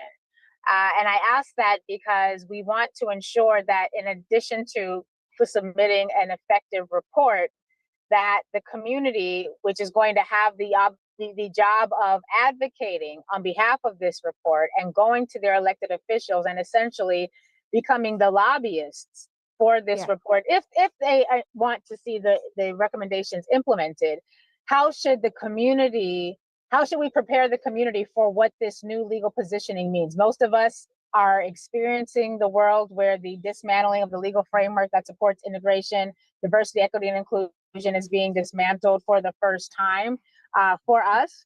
And so because we know that the community engagement component is going to be important, how should our comms strategy factor in educating the community about the fact that the Department of Justice is taking an active role in opposition to these efforts, so that the community is as prepared as possible to do the work of advocating as effectively as possible, to the extent they wish to see the recommendations from the report implemented, voted into law by the legislature, and then signed by the governor? Right. Great question. One, I want to start by just applauding the commission on being on the ground and in communities to share the information. We've had a series of public hearings that have really gotten a lot of information out. I think it'll be important as we move forward to share information just like this that I did, right? In terms of giving the community an idea of what the environment is for reparations, what it is for a lineage-based program, the pros and cons, what it is for a race-based program, pros and cons, and how that is discussed and manipulated in some cases by judges. It's going to be more important now than ever for us to be very intentional about putting the information in our people's hands. I will do a better job at that, right? And be more intentional about it and making it not just digestible, but something that is also shareable, right? So that it's not just you reading it and digesting it and still maybe a little murky on what's happening, but something that you can take off to your community. And when you go to church, you can say, hey, look what I discovered. Getting the information in people's hands is what's going to be really important. So working closer together with the communications team is something that I'm looking forward to doing. Thank you. Other questions? Thank you, Can General. New York City hear us? Question, have a comment, but I think I'd they like to wait. Go ahead. Go ahead. No, I'm not waiting for us to have questions. No, okay. I I have a comment as well. I thank you, General Counsel, for gathering all of this information, giving us a viewpoint of what's happening throughout the nation. I think it's very valuable to our process, and I thank you for it. I want to shout out those 2 jurisdictions that you did say included environmental justice, San Francisco and California. If we as elders are not realizing that we have to center environmental justice in this reparative work, our young people are, and they're not really represented here. And so I think it's one of those harms that we have to elevate and amplify, most definitely, because then we won't have the young people who we say we're doing this for supporting our work. And so kudos to those jurisdictions. And we want to give a shout out to Sister in Evanston for sharing with the chair the updates so that we can be, Robin Ruth Simmons, yes, so that we can be informed. And we thank you for your efforts, and we look forward to continue your continued legal framework work and sharing it with us, and how we can continue to get the word out into the community. So again, thank you. No, thank you. And just to get to the environmental justice part, that is currently my team's focus in looking at current laws and current status of community as it relates, not just to environmental justice, but how that fed into redlining and zoning and a lot of harm that is being caused currently. Any questions here in Rochester? Well, I'd like to comment if I might. There are no questions. Actually, a series of comments. And forgive me for being a little late. I'm just, well. Can we pull your mic closer? I'm sorry. Let me identify myself because I was late getting here.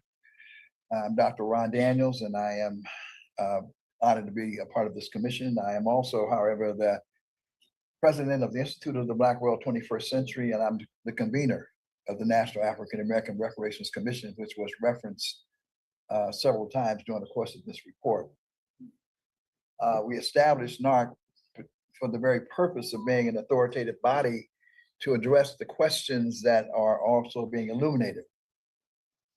In that regard, just as an aside, I would say that on the communication strategy, it seems to me that the communication strategy, having heard the challenges and opportunities, would sort of shape that strategy.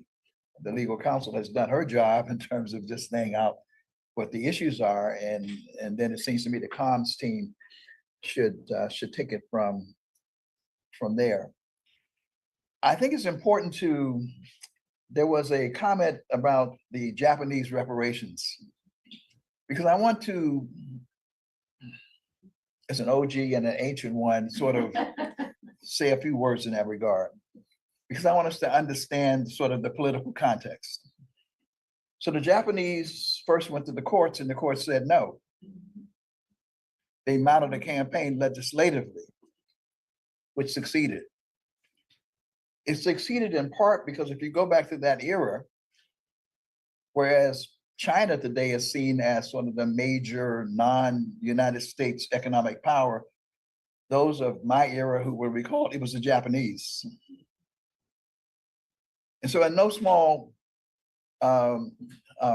way, the United States Congress and the president is influenced by geopolitics. All of these things become important in terms of assessing this. And by the way, I have to say this because we really, really want people to be engaged in terms of political literacy and civic engagement. Elections matter. Elections have consequences. And I'm sure as the general counsel, and certainly Laurie Daniel Fabus will be aware, that which is interpreted by the Supreme Court is not platonic. It is not static. It depends who's on the Supreme Court, which makes the decision. For example, the whole question of, there was something about the impact on urban renewal. But in previous eras, and perhaps even to some extent today, if it smelled like a duck and looked like a duck, it was a duck. So you could infer that there was discrimination. It was called discriminatory effect or discriminatory impact. which is good. I mean, police brutality cases, oh, we didn't intend to do nothing. But if in fact it is narrowly interpreted and intent is the question, sometimes it's almost impossible to amass the information around intent. So I say that because we've heard over and over again the discussion on the part of some of our folks who have come to testify who are earnest in their effort to make sure that reparations gets through, that if you use race in any way or any aspect of race, that somehow it will be overruled. But the fact of the matter is, as you just saw in the testimony, if there's a sense on the basis of this court that anything smacks of race, diversity, equity, and inclusion was not specifically designed for Black people, they thought they're however interpreting it that way. So that becomes a huge challenge. I mean, the fact of the matter is reparations face a huge challenge in this period. Evanston, however, and just returning from Ghana, where Robin Ruth Simmons was there, her new name is Inaba. She is a citizen now of also Guinea-Bissau. So our sister has dual citizenship. And she had to raise to the floor in that august body that what is a threat to reparations here is a threat to reparations everywhere. So she raised that issue. However, it's going to be interesting, the Evanston decision, because it is very narrowly tailored, very narrowly tailored to, in fact, specific era, specific harm, which is redlining, and having been involved in the certification of Evanston as a replicable model, and having encouraged our commissioners, and our chair did get a chance to go, and it's a great experience. You could actually read and see the actual documents where they said, we are going to do this, and they even talked about it. So it's going to be interesting. This is so narrowly tailored. So it'd be interesting to see how that one flows. Let me quickly just add a. So I'm back. Let me go back to the Nick Shirley, where I ended up at. And I thought that was to be a good little small build on the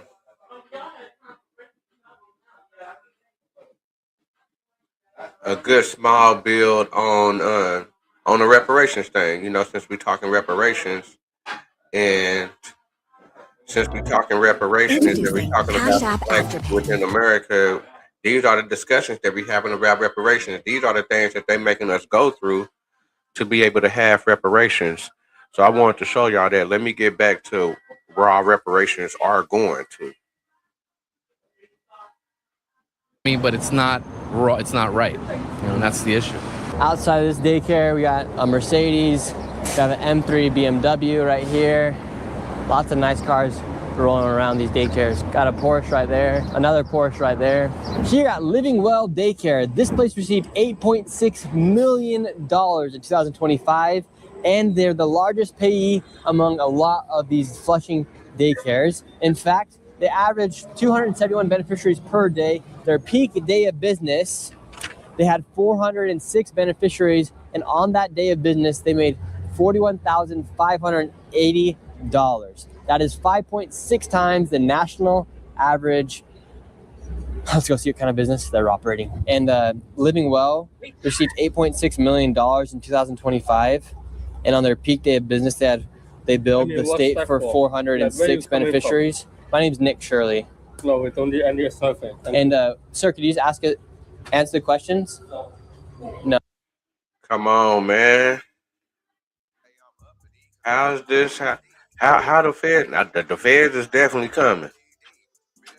The Fed is definitely coming. It should be high deportation rate, and Black people and FBAs and FWAs should be running these facilities. And the people that gave them their social security numbers, that gave them their information, they're in on the fryer too, because they don't want to go to no other facilities. They not gonna come to no Black facilities. They gonna keep the Black people up out of there. So we need for them to be deported too. The only way they can stay here is if they let the FBAs and FWAs run these facilities. Oh, so We just come straight with the facts and they start running. And $8.6 million in 2025. Flushing, Queens is full of adult daycare businesses. So we just seen 66 million. This place is done. They done got 75 million in taxpayers' money.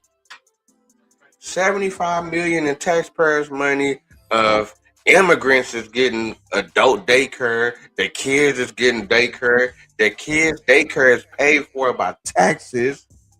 While we got to go through the struggle.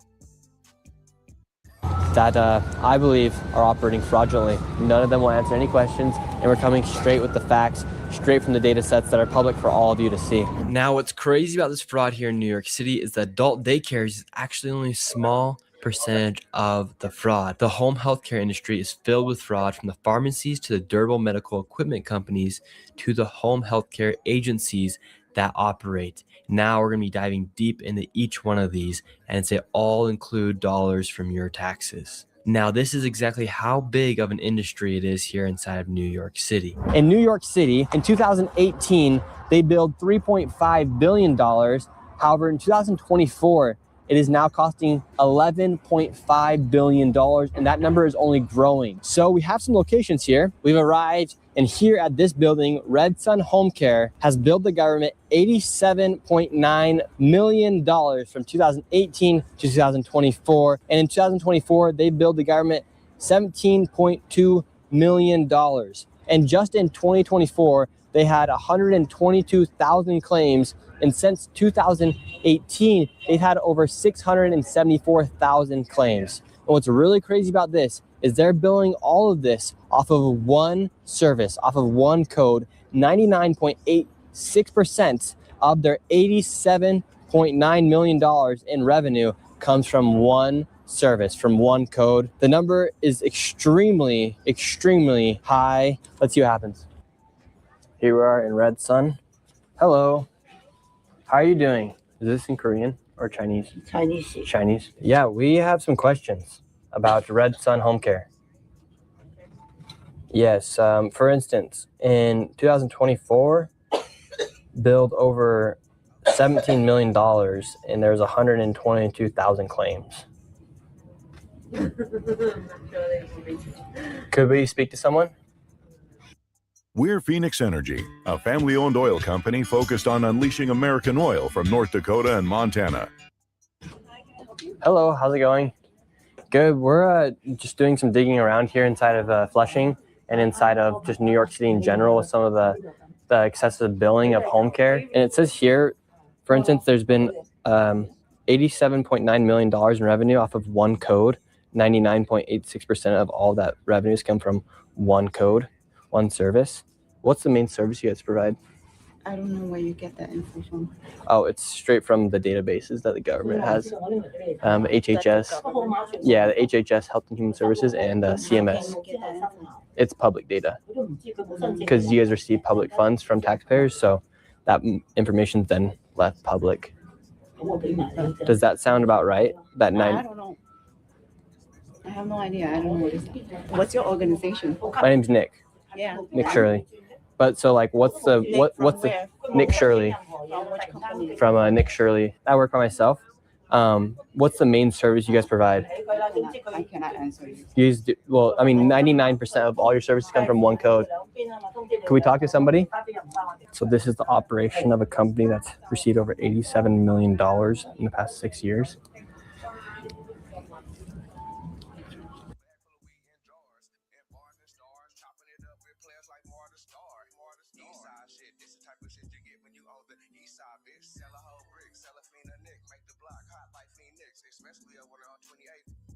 So they're at 80 something million. Before that, it was 70 something million. Before that, it was 60 something million. If they went to all the places in America, it would be over $1 trillion in immigrant fraud schemes going on within America that could have been paid for the reparations of Black Americans, foundational Black Americans. This is for home care, but they're billing off of one code. They wouldn't give us any clarification on what they actually do. So your tax dollars are going to a location that doesn't even want to answer the questions about where $89 million went off of one. Not even, I got it wrong. 163 million. 163 million. So I guess that's the total of everything. They didn't get to everything with all the totals today. He had 160. He done found 163 million that could have been coming to Americans, particularly FBAs. Code. Kind of crazy.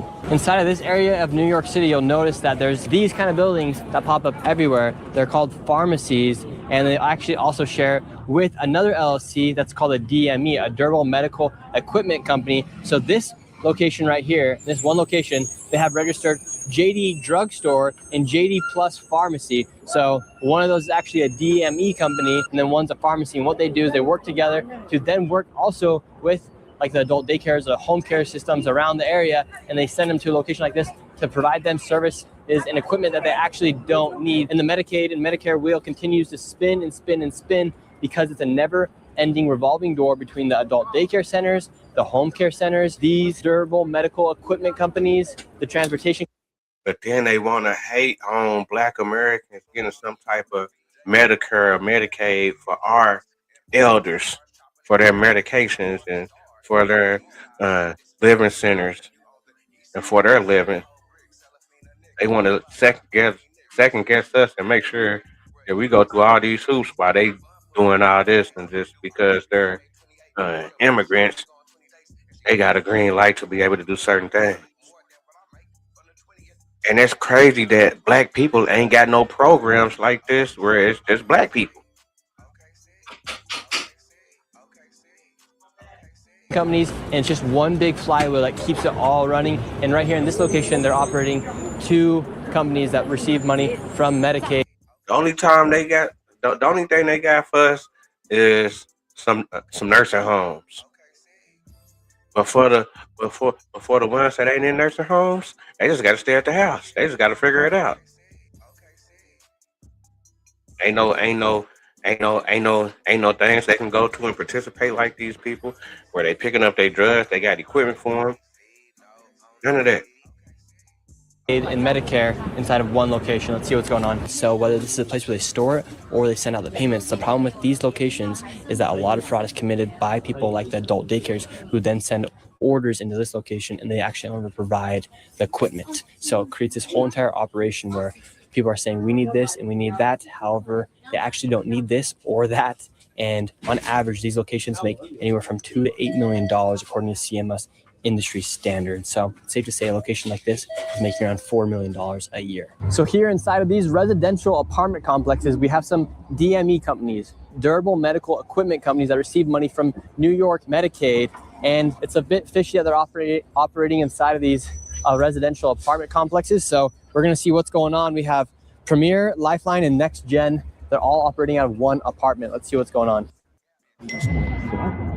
All right, guys, next up is this 97 watermelon Fendi. Oh, yeah.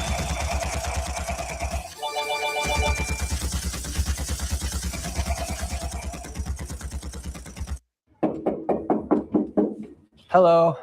How's it going, ma'am? My name is Nick. Is Premier DME here? DME? Yeah. Yeah. No. Here, 3 durable medical equipment companies were launched within just a few months apart here, and that takes money from Medicaid and Medicare services. And so we're wondering, like, where's the equipment at? Actually, I don't know. But so do you guys not have any of the equipment here? No, I don't have any. So how come your husband has this address registered as the location for 3 different companies that receive money from Medicaid for durable medical equipment? I don't know. He's coming maybe like half hour. I don't know. Actually, Do you know what kind of equipment he sells? No, we don't have. Not at home. We have a job. We go to job. I don't have any equipment. But does he sell durable medical equipment? I don't know. At home, nothing. Mm-hmm. No, I don't have anything. These durable medical equipment companies are full of fraud. I met up with Dr. Oz, who is the head administrator of CMS, Centers for Medicaid and Medicare Services, to go deep into the fraud in this sector of New York City. From the daycares, pharmacies, durable medical equipment companies, this place is full of fraud, and Dr. Oz is going to dive deep into it with me and also even confront some of the fraudsters themselves. Be prepared to learn a lot. Inside of this apartment complex, one apartment alone, there is 3 DME companies operating out of one apartment. Is that even possible? And it says that these places can make about $2 to $8 million a year. Well, first off, was there anything in the apartments when you went to it? Absolutely nothing. There was a mom and her children, and the husband was out. It's almost certainly fraud. First off, it's 2 to 8 million a month, believe it or not. When they really get to scale, they may just be at that number now, but these guys grow like vermin very quickly. There's twice as many durable medical suppliers in South Florida than McDonald's because it's easier to open one than a bank account. And the person named in the account is never the person who actually owns the business. In South Florida, the Cuban government's involved. I don't know where these guys are getting their money to go, but they're definitely shipping it somewhere. And that's why I get very nervous about foreign governments getting entangled in this. But to open 3 in one apartment makes no sense, especially when there's no product there. All you're doing is gaming the system. And the fact that we didn't audit it, didn't catch it, didn't stop it, and they're probably out there making money infuriates me and should bother folks out there because it's your tax dollars paying for this. So it's literally impossible for somebody to be operating a durable medical equipment company inside of an apartment. Inside an apartment with no goods and 2 other durable medical equipment suppliers, that's a major red flag, the kind you walk in the battle with. So 3 LLCs inside of one apartment, and Dr. Oz has confirmed that that's not even possible. No, it doesn't make any sense. Why would you do that? We then headed over to a daycare that had a pharmacy on one side and another medical facility on the other side, which goes to show the perfect example of a location that uses an adult daycare to carry out other forms of fraud. And so they might be working together. Often that's the case. One of the clues we have is if the social adult daycare center is running a lot of other businesses, a good example might be they're doing transportation. And so it makes us concerned. So this one was actually shut down, the original one, and didn't take long for another one to sprout right up again. This facility was shut down, back up again. It makes you wonder if the person that you went after was really the appropriate culprit, because maybe they're just, the frontline guy who's doing the beckoning of the boss. The minion here is following the orders of the Don.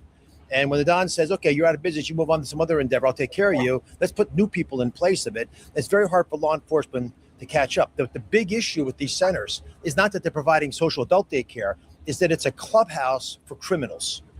It allows these folks who are running these centers to pull together a bunch of seniors who might be innocent, walk in there, and they say, listen, I'll give you a little side cash. Let me have that number that you have, that's your insurance card, and I'm going to use that as a credit card against the government. I'm going to charge New York State, who's going to then charge the federal government. All that money launders through the system, gets cleaned up in different ways, and it builds a massive criminal enterprises. This business entity, this social adult daycare center, which I'm pretty sure none of your listeners have ever heard of, right? It generated $2.5 billion over the last 3 years in New York State, of which almost all, 2.1 billion, was right here in Flushing, Queens, and Brooklyn next door, and the surrounding areas. You go 10 miles to Long Island from here, doesn't exist, doesn't happen. So if you're me, and I'm supposed to protect the federal tax dollars, it makes me very concerned. Something's wrong when all the money's spent in one place, and what's the problem is it's now starting to metastasize. This bad idea, the fraud, is starting to spread. Because it's not like adults just live in one spot here in New York City. So if you have highly concentrated adult daycares only in Flushing, Queens, or in Brooklyn, for instance, and then you shut down a business and then you pop back up underneath a different name or different person, you haven't actually got the guy who's on top, because they're just using, like you said, the minions to then carry out the efforts of the top level fraudster. The reason this even got on my radar is because of what you're saying. You realize there are much bigger powers at play. And the reason I started thinking that, and I think a lot of others are now also sort of wondering the same questions I'm having, is how is it possible we let this happen? Is this really a flaw in the system, or is it a feature? Are there good things that might happen if you're running government if you have this kind of fraud? So in this case, these guys bring together all the seniors. They say, here's the deal. I'm going to give you some money, but I want you to pretend like you're getting personal care services at home. Now, personal care services, remember, these are things your family would do for you, right? So let's just say, for example, that you've got someone carrying the groceries for you, or driving you to an office, or taking care of some issues your family would normally manage for you. It's hard to police that. But what it does do is it creates jobs. So now all of a sudden you've got basically the federal government hiring people to take care of all the people who come out of here. And all those services, although the state initially pays for them, the federal taxpayer picks up the tab. That's who pays the ultimate bill. And now you have a jobs program. Listen carefully. The most common job in the state of New York by twofold is personal care services that are hired when you go to one of these programs. Think about that. Twice as many jobs as any in the entire state are created by personal care services. And now they're unionizing those folks, which now creates a separate flow of money. Union dues translate into political support. So it's basically political patronage. And that should be illegal. Yeah, so these people are really just taking and looting from federal dollars and state dollars as well. Which puts some numbers on it. When Medicaid, the state, for example, that runs this program, it's paid for by New York state dollars, but they get 2/3 of the money back from the federal taxpayer, which means if you're watching right now from New Mexico, Mississippi, Texas, Florida, even Illinois and California, if you're watching from there, you're helping to pay for this. Congratulations. You own a little bit of the business. You look around here, not to be specific, because it could be any ethnic group, but this area seems to be overwhelmingly ethnic Chinese. They're very insular. They're very much proud of their heritage. They speak the same language, same cultures. They hang with each other. They don't want to tell on each other. I was actually walking through the streets here, and a charge nurse of mine from Columbia, where I practiced for many years, I'm a professor there. This woman is tough as nails. And she ran up to me and she was so happy to see me. And then she noticed folks around me, with guns. She said, "Why are you here?" I said, "I'm looking at these social adult daycare centers." Abject fear. I mean, panic. Says, "You have to leave now. I can't be seen with you." And she ran away, which means that people they both are living in fear because there's actual danger here. This is also, by the way, the hub of human trafficking in the eastern part of the country. But it also means that these kinds of businesses are worth fighting over. And that's why it's not easy to take them out. We then headed into one of the adult daycares and we started asking people about the activities that they do. Play ping pong. Do you like playing ping pong here? Yeah. You think taxpayers should pay for you to play ping pong? On top of government ping pong, we're also paying for government-funded Tai Chi classes for the elderly Koreans. So right now we have some people doing some Tai Chi over here. Our tax dollars are paying for old people to do Tai Chi here inside of New York. So you might wonder, is that the best use of dollars, or are we better off paying for life-saving treatments in hospitals? And the whole concept, this is again, decades ago, but it's now become a feverish pitch, is pay for people so they stay out of the hospital, don't pay for them to go in the hospital. That makes perfect sense in theory. Mm-hmm. But when reality meets the road, sometimes it's ugly. You get roadkill. And unfortunately, we're not paying for services that historically people would do in their own homes. Somebody would actually open up their home and let people dance in there. Instead, we've now weaponized this funding stream, and now we're building a lot of these social adult daycare centers. And it allows folks who are illegitimate to take control. And I think that's the wrestling match we're having right now in our country. Should we be paying for things we can't monitor? They're unlicensed, unsupervised. Now, how do you grade if the Tai Chi is taught well, so you know whether to pay for it? Meanwhile, there's a mother struggling to pay her medical bills. Meanwhile, there's someone doing Tai Chi here inside of Flushing, Queens, in an industry that receives $2 billion of taxpayer funds. Just here, just in this, within a few miles of where we are in Flushing. It's not even the whole state of New York. And you go to other parts of the country, they don't really use these that much. But what if they did? What if all of a sudden every part of the country, including rural America, where 60 million people live, we don't do any of these things? Yeah, what if it was a whole bunch of black people that was trying to do this? It would have been shut down. It would have been shut down. A whole bunch of black people was trying to do this, but they wasn't frauding. They was really getting the thing done. They was really taking care of the people. They'll be trying to find a reason to shut it down. It's like how a whole bunch of black stuff got shut down with these programs with Trump. He shut down a lot of programs, that black people was benefiting from, because they had to come within government and do a whole revamp. They had to shut down everything to be able to look at everything. See, our shit got shut down because of all the fraud shit. So with our shit being shut down and us being pushed to the side, that's another argument for our reparations. Is they go to their neighbor's home and do it. What happens if they all start doing it? Very soon, that part of the healthcare bill grows, and guess who pays for it? You. It comes out of your pocket. You pay your tax dollars. And you don't have a choice because it's part of the federal tax. And then everyone says, well, taxes are too high or we don't have enough money for healthcare. No, we have enough money for high quality care. So I'm going to blow your mind. You ready? Hold on tight. Double digit number of pharmacies. How many pharmacies do you need on this little strip of terrain in Flushing? Come on, I'll show you this. You can't even believe this is true unless you see it. There's a strip there. There are more than half a dozen pharmacies back to back to back. The question is, how many pharmacies do you need back to back to back to back? Now, if I was running a restaurant, I might think about it because it's, a food court. This is like a pharmacy court. So you got one here. One right there. Number two, another pharmacy. Again, the question becomes, Dope spots. So they get all these dope spots right by each other. Because they getting funding to be able to even be there by the taxpayers. how many do you actually need? Another pharmacy. I'm losing track, but there's Now more. we're at 4. Yeah, it's like a game show. So right here we have another adult daycare. Look Across at this. the street. Across the street. And we have again, more pharmacies. more pharmacies. I mean, after a while, you start to realize something's not right. And then you actually look at the books, the finances, which is my job, and we see billions of dollars being spent on social adult daycare, which it seems inconceivable. The spot we just walked into, they have 15 people. He says they see 25 people a day. What if I could run a business that made millions of dollars and seeing 15, 25 people not doing anything except playing, video games and mahjong and some yoga? And another adult daycare right there. Yep. After a while, it's almost clutters your mind to mention more. There's more pharmacies. Another pharmacy right there. Yeah, another one right there. Another pharmacy right here. Come on. We're double digits now. It's like the kids in the back of the seat pointing out the obvious. Everywhere you look, there's something having to do with healthcare.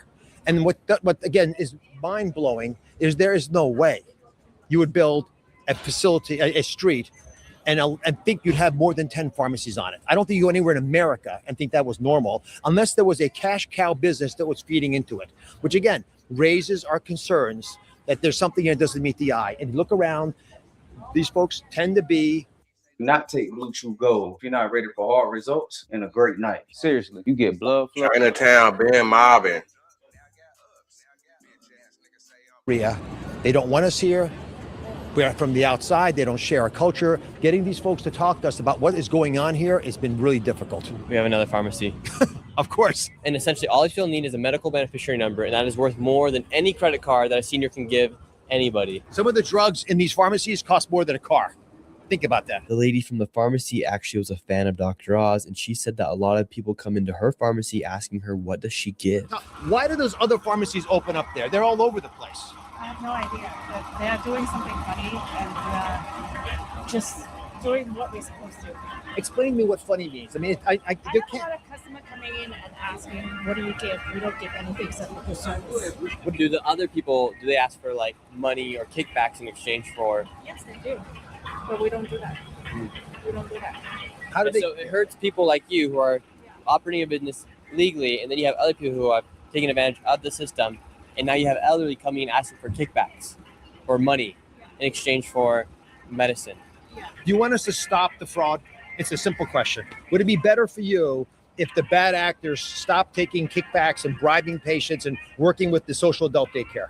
Yeah, of course. Guess who's destroying these businesses? The fraudsters down the road. If we don't take out bad people, they hurt good people.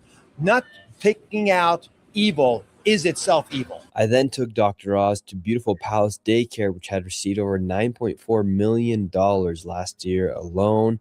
And at this daycare, they were all scrambling to try and cover up the fraud. Give me a rough idea. How many patients do you see here, do you think, a day? That's per day? Yes. Today? Yeah. We have the registered already, but hold on. I have a phone call. Sorry. Well, just give me a quick idea, because I think Sure. there's no one reading. No, the full information. Today I'm not sure because you need Just on average. Yeah, average 50. 50. We have 2 shifts. Yeah, 50 per shift. Would it even be possible for you guys to have 8,000 different patients? 8,000? Yes. 8,000 patients? Yes. Actually, I have no idea for But that number. would it be possible to have 8,000 patients here? 8,000 patients here when? I'm not sure. Throughout the year. Last year. Last year. Actually, I don't know. I have no idea for that. Would it be possible for you guys who run this daycare to handle 8,000 different patients in 1 year? Theoretically. Who owns the business? The boss, the owners. I'm not sure. Yeah, You must know who owns the business. we just have the managers and the owners. I really don't know. Have you ever met the owners? No, not yet. How about who's managing the business? The director is the ladies. Yeah, but I really don't know about that one. You don't know who employs you? No, I just hired them last month. Well, who hired you? The managers too. And how long have you all been working here? A month. All a month? What happened to people who were here before last month? I have no idea. They all left? Yeah. Why would everybody leave in 1 month? You mean the patient or the members? The people working here. If you all started last month. The staff. The staff. When I came here, I just met them, and they are already set up. So I really don't know about that. And did you all started working here last month? It's not. This lady and that lady's not like more than 1 month. So it sounds like you guys got a whole new staff here. Awesome. Well, thank you for your time. Appreciate you. Yeah, Have a good day. Some major red flags right there. All the people have just started working there in the past month, they said. They said. I mean, their past employees the entire left. The entire front office is last month, or it's not what's happening. Some of these things we won't be able to check on. But if you're bringing all new people in, there's a problem. They don't know really who their manager is. They don't have any idea who the owner is. In fact, they're a little scared of, they've been talking about the fact that there's an owner. And they weren't willing to acknowledge that 8,000 patients. I mean, that was a great question. How do you get 8,000 patients through this door here a year? Impossible. They admitted it. These people don't want to say who the owner is, mainly because they don't know it. And that also helps us confirm, like, that is this like some sort of mafia that's running this whole entire ring around here? Because they don't even know who their employer is. That's a question everyone should be asking themselves. If I worked in a business, I would pretty quickly learn who was the actual owner. I'd know the manager. If the whole front office was hired that month, I'd be a little concerned. And yet they seem to be playing cards with each other and exchanging winks and glances and, tipping each other off that they shouldn't be going any further. And they had no interest in you looking at the facility, which is another red flag, because if you're proud of the facility, you'd brag on it. You wouldn't pretend you were seeing, they made up a number of 50 patients a day, which I don't think that's possible. I only saw one table back there, like 6 people at it.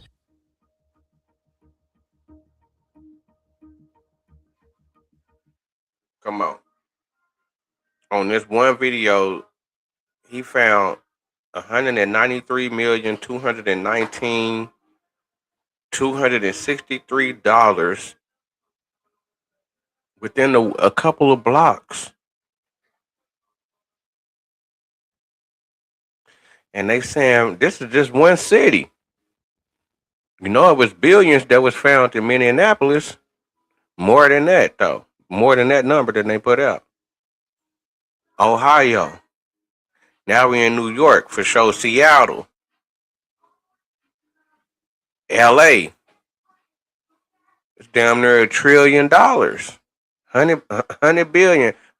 Half $1 trillion. And they saying that they don't have reparations for black people, but then they paid that money to them people in Greenland or Iceland. Come on, man.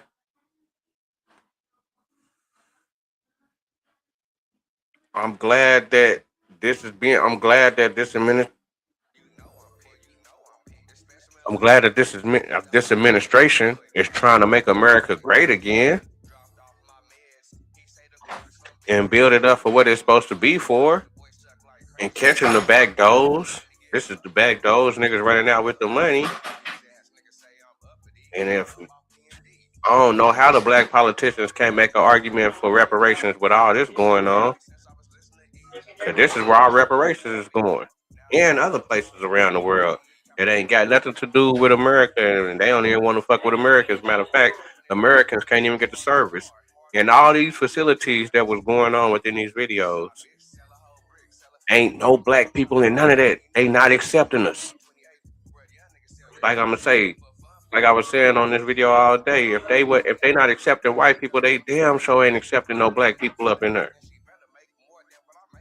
So we got to get it up out of here.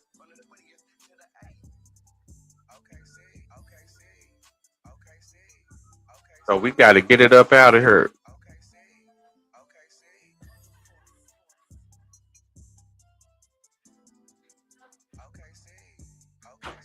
It's crazy this is going on in 2026.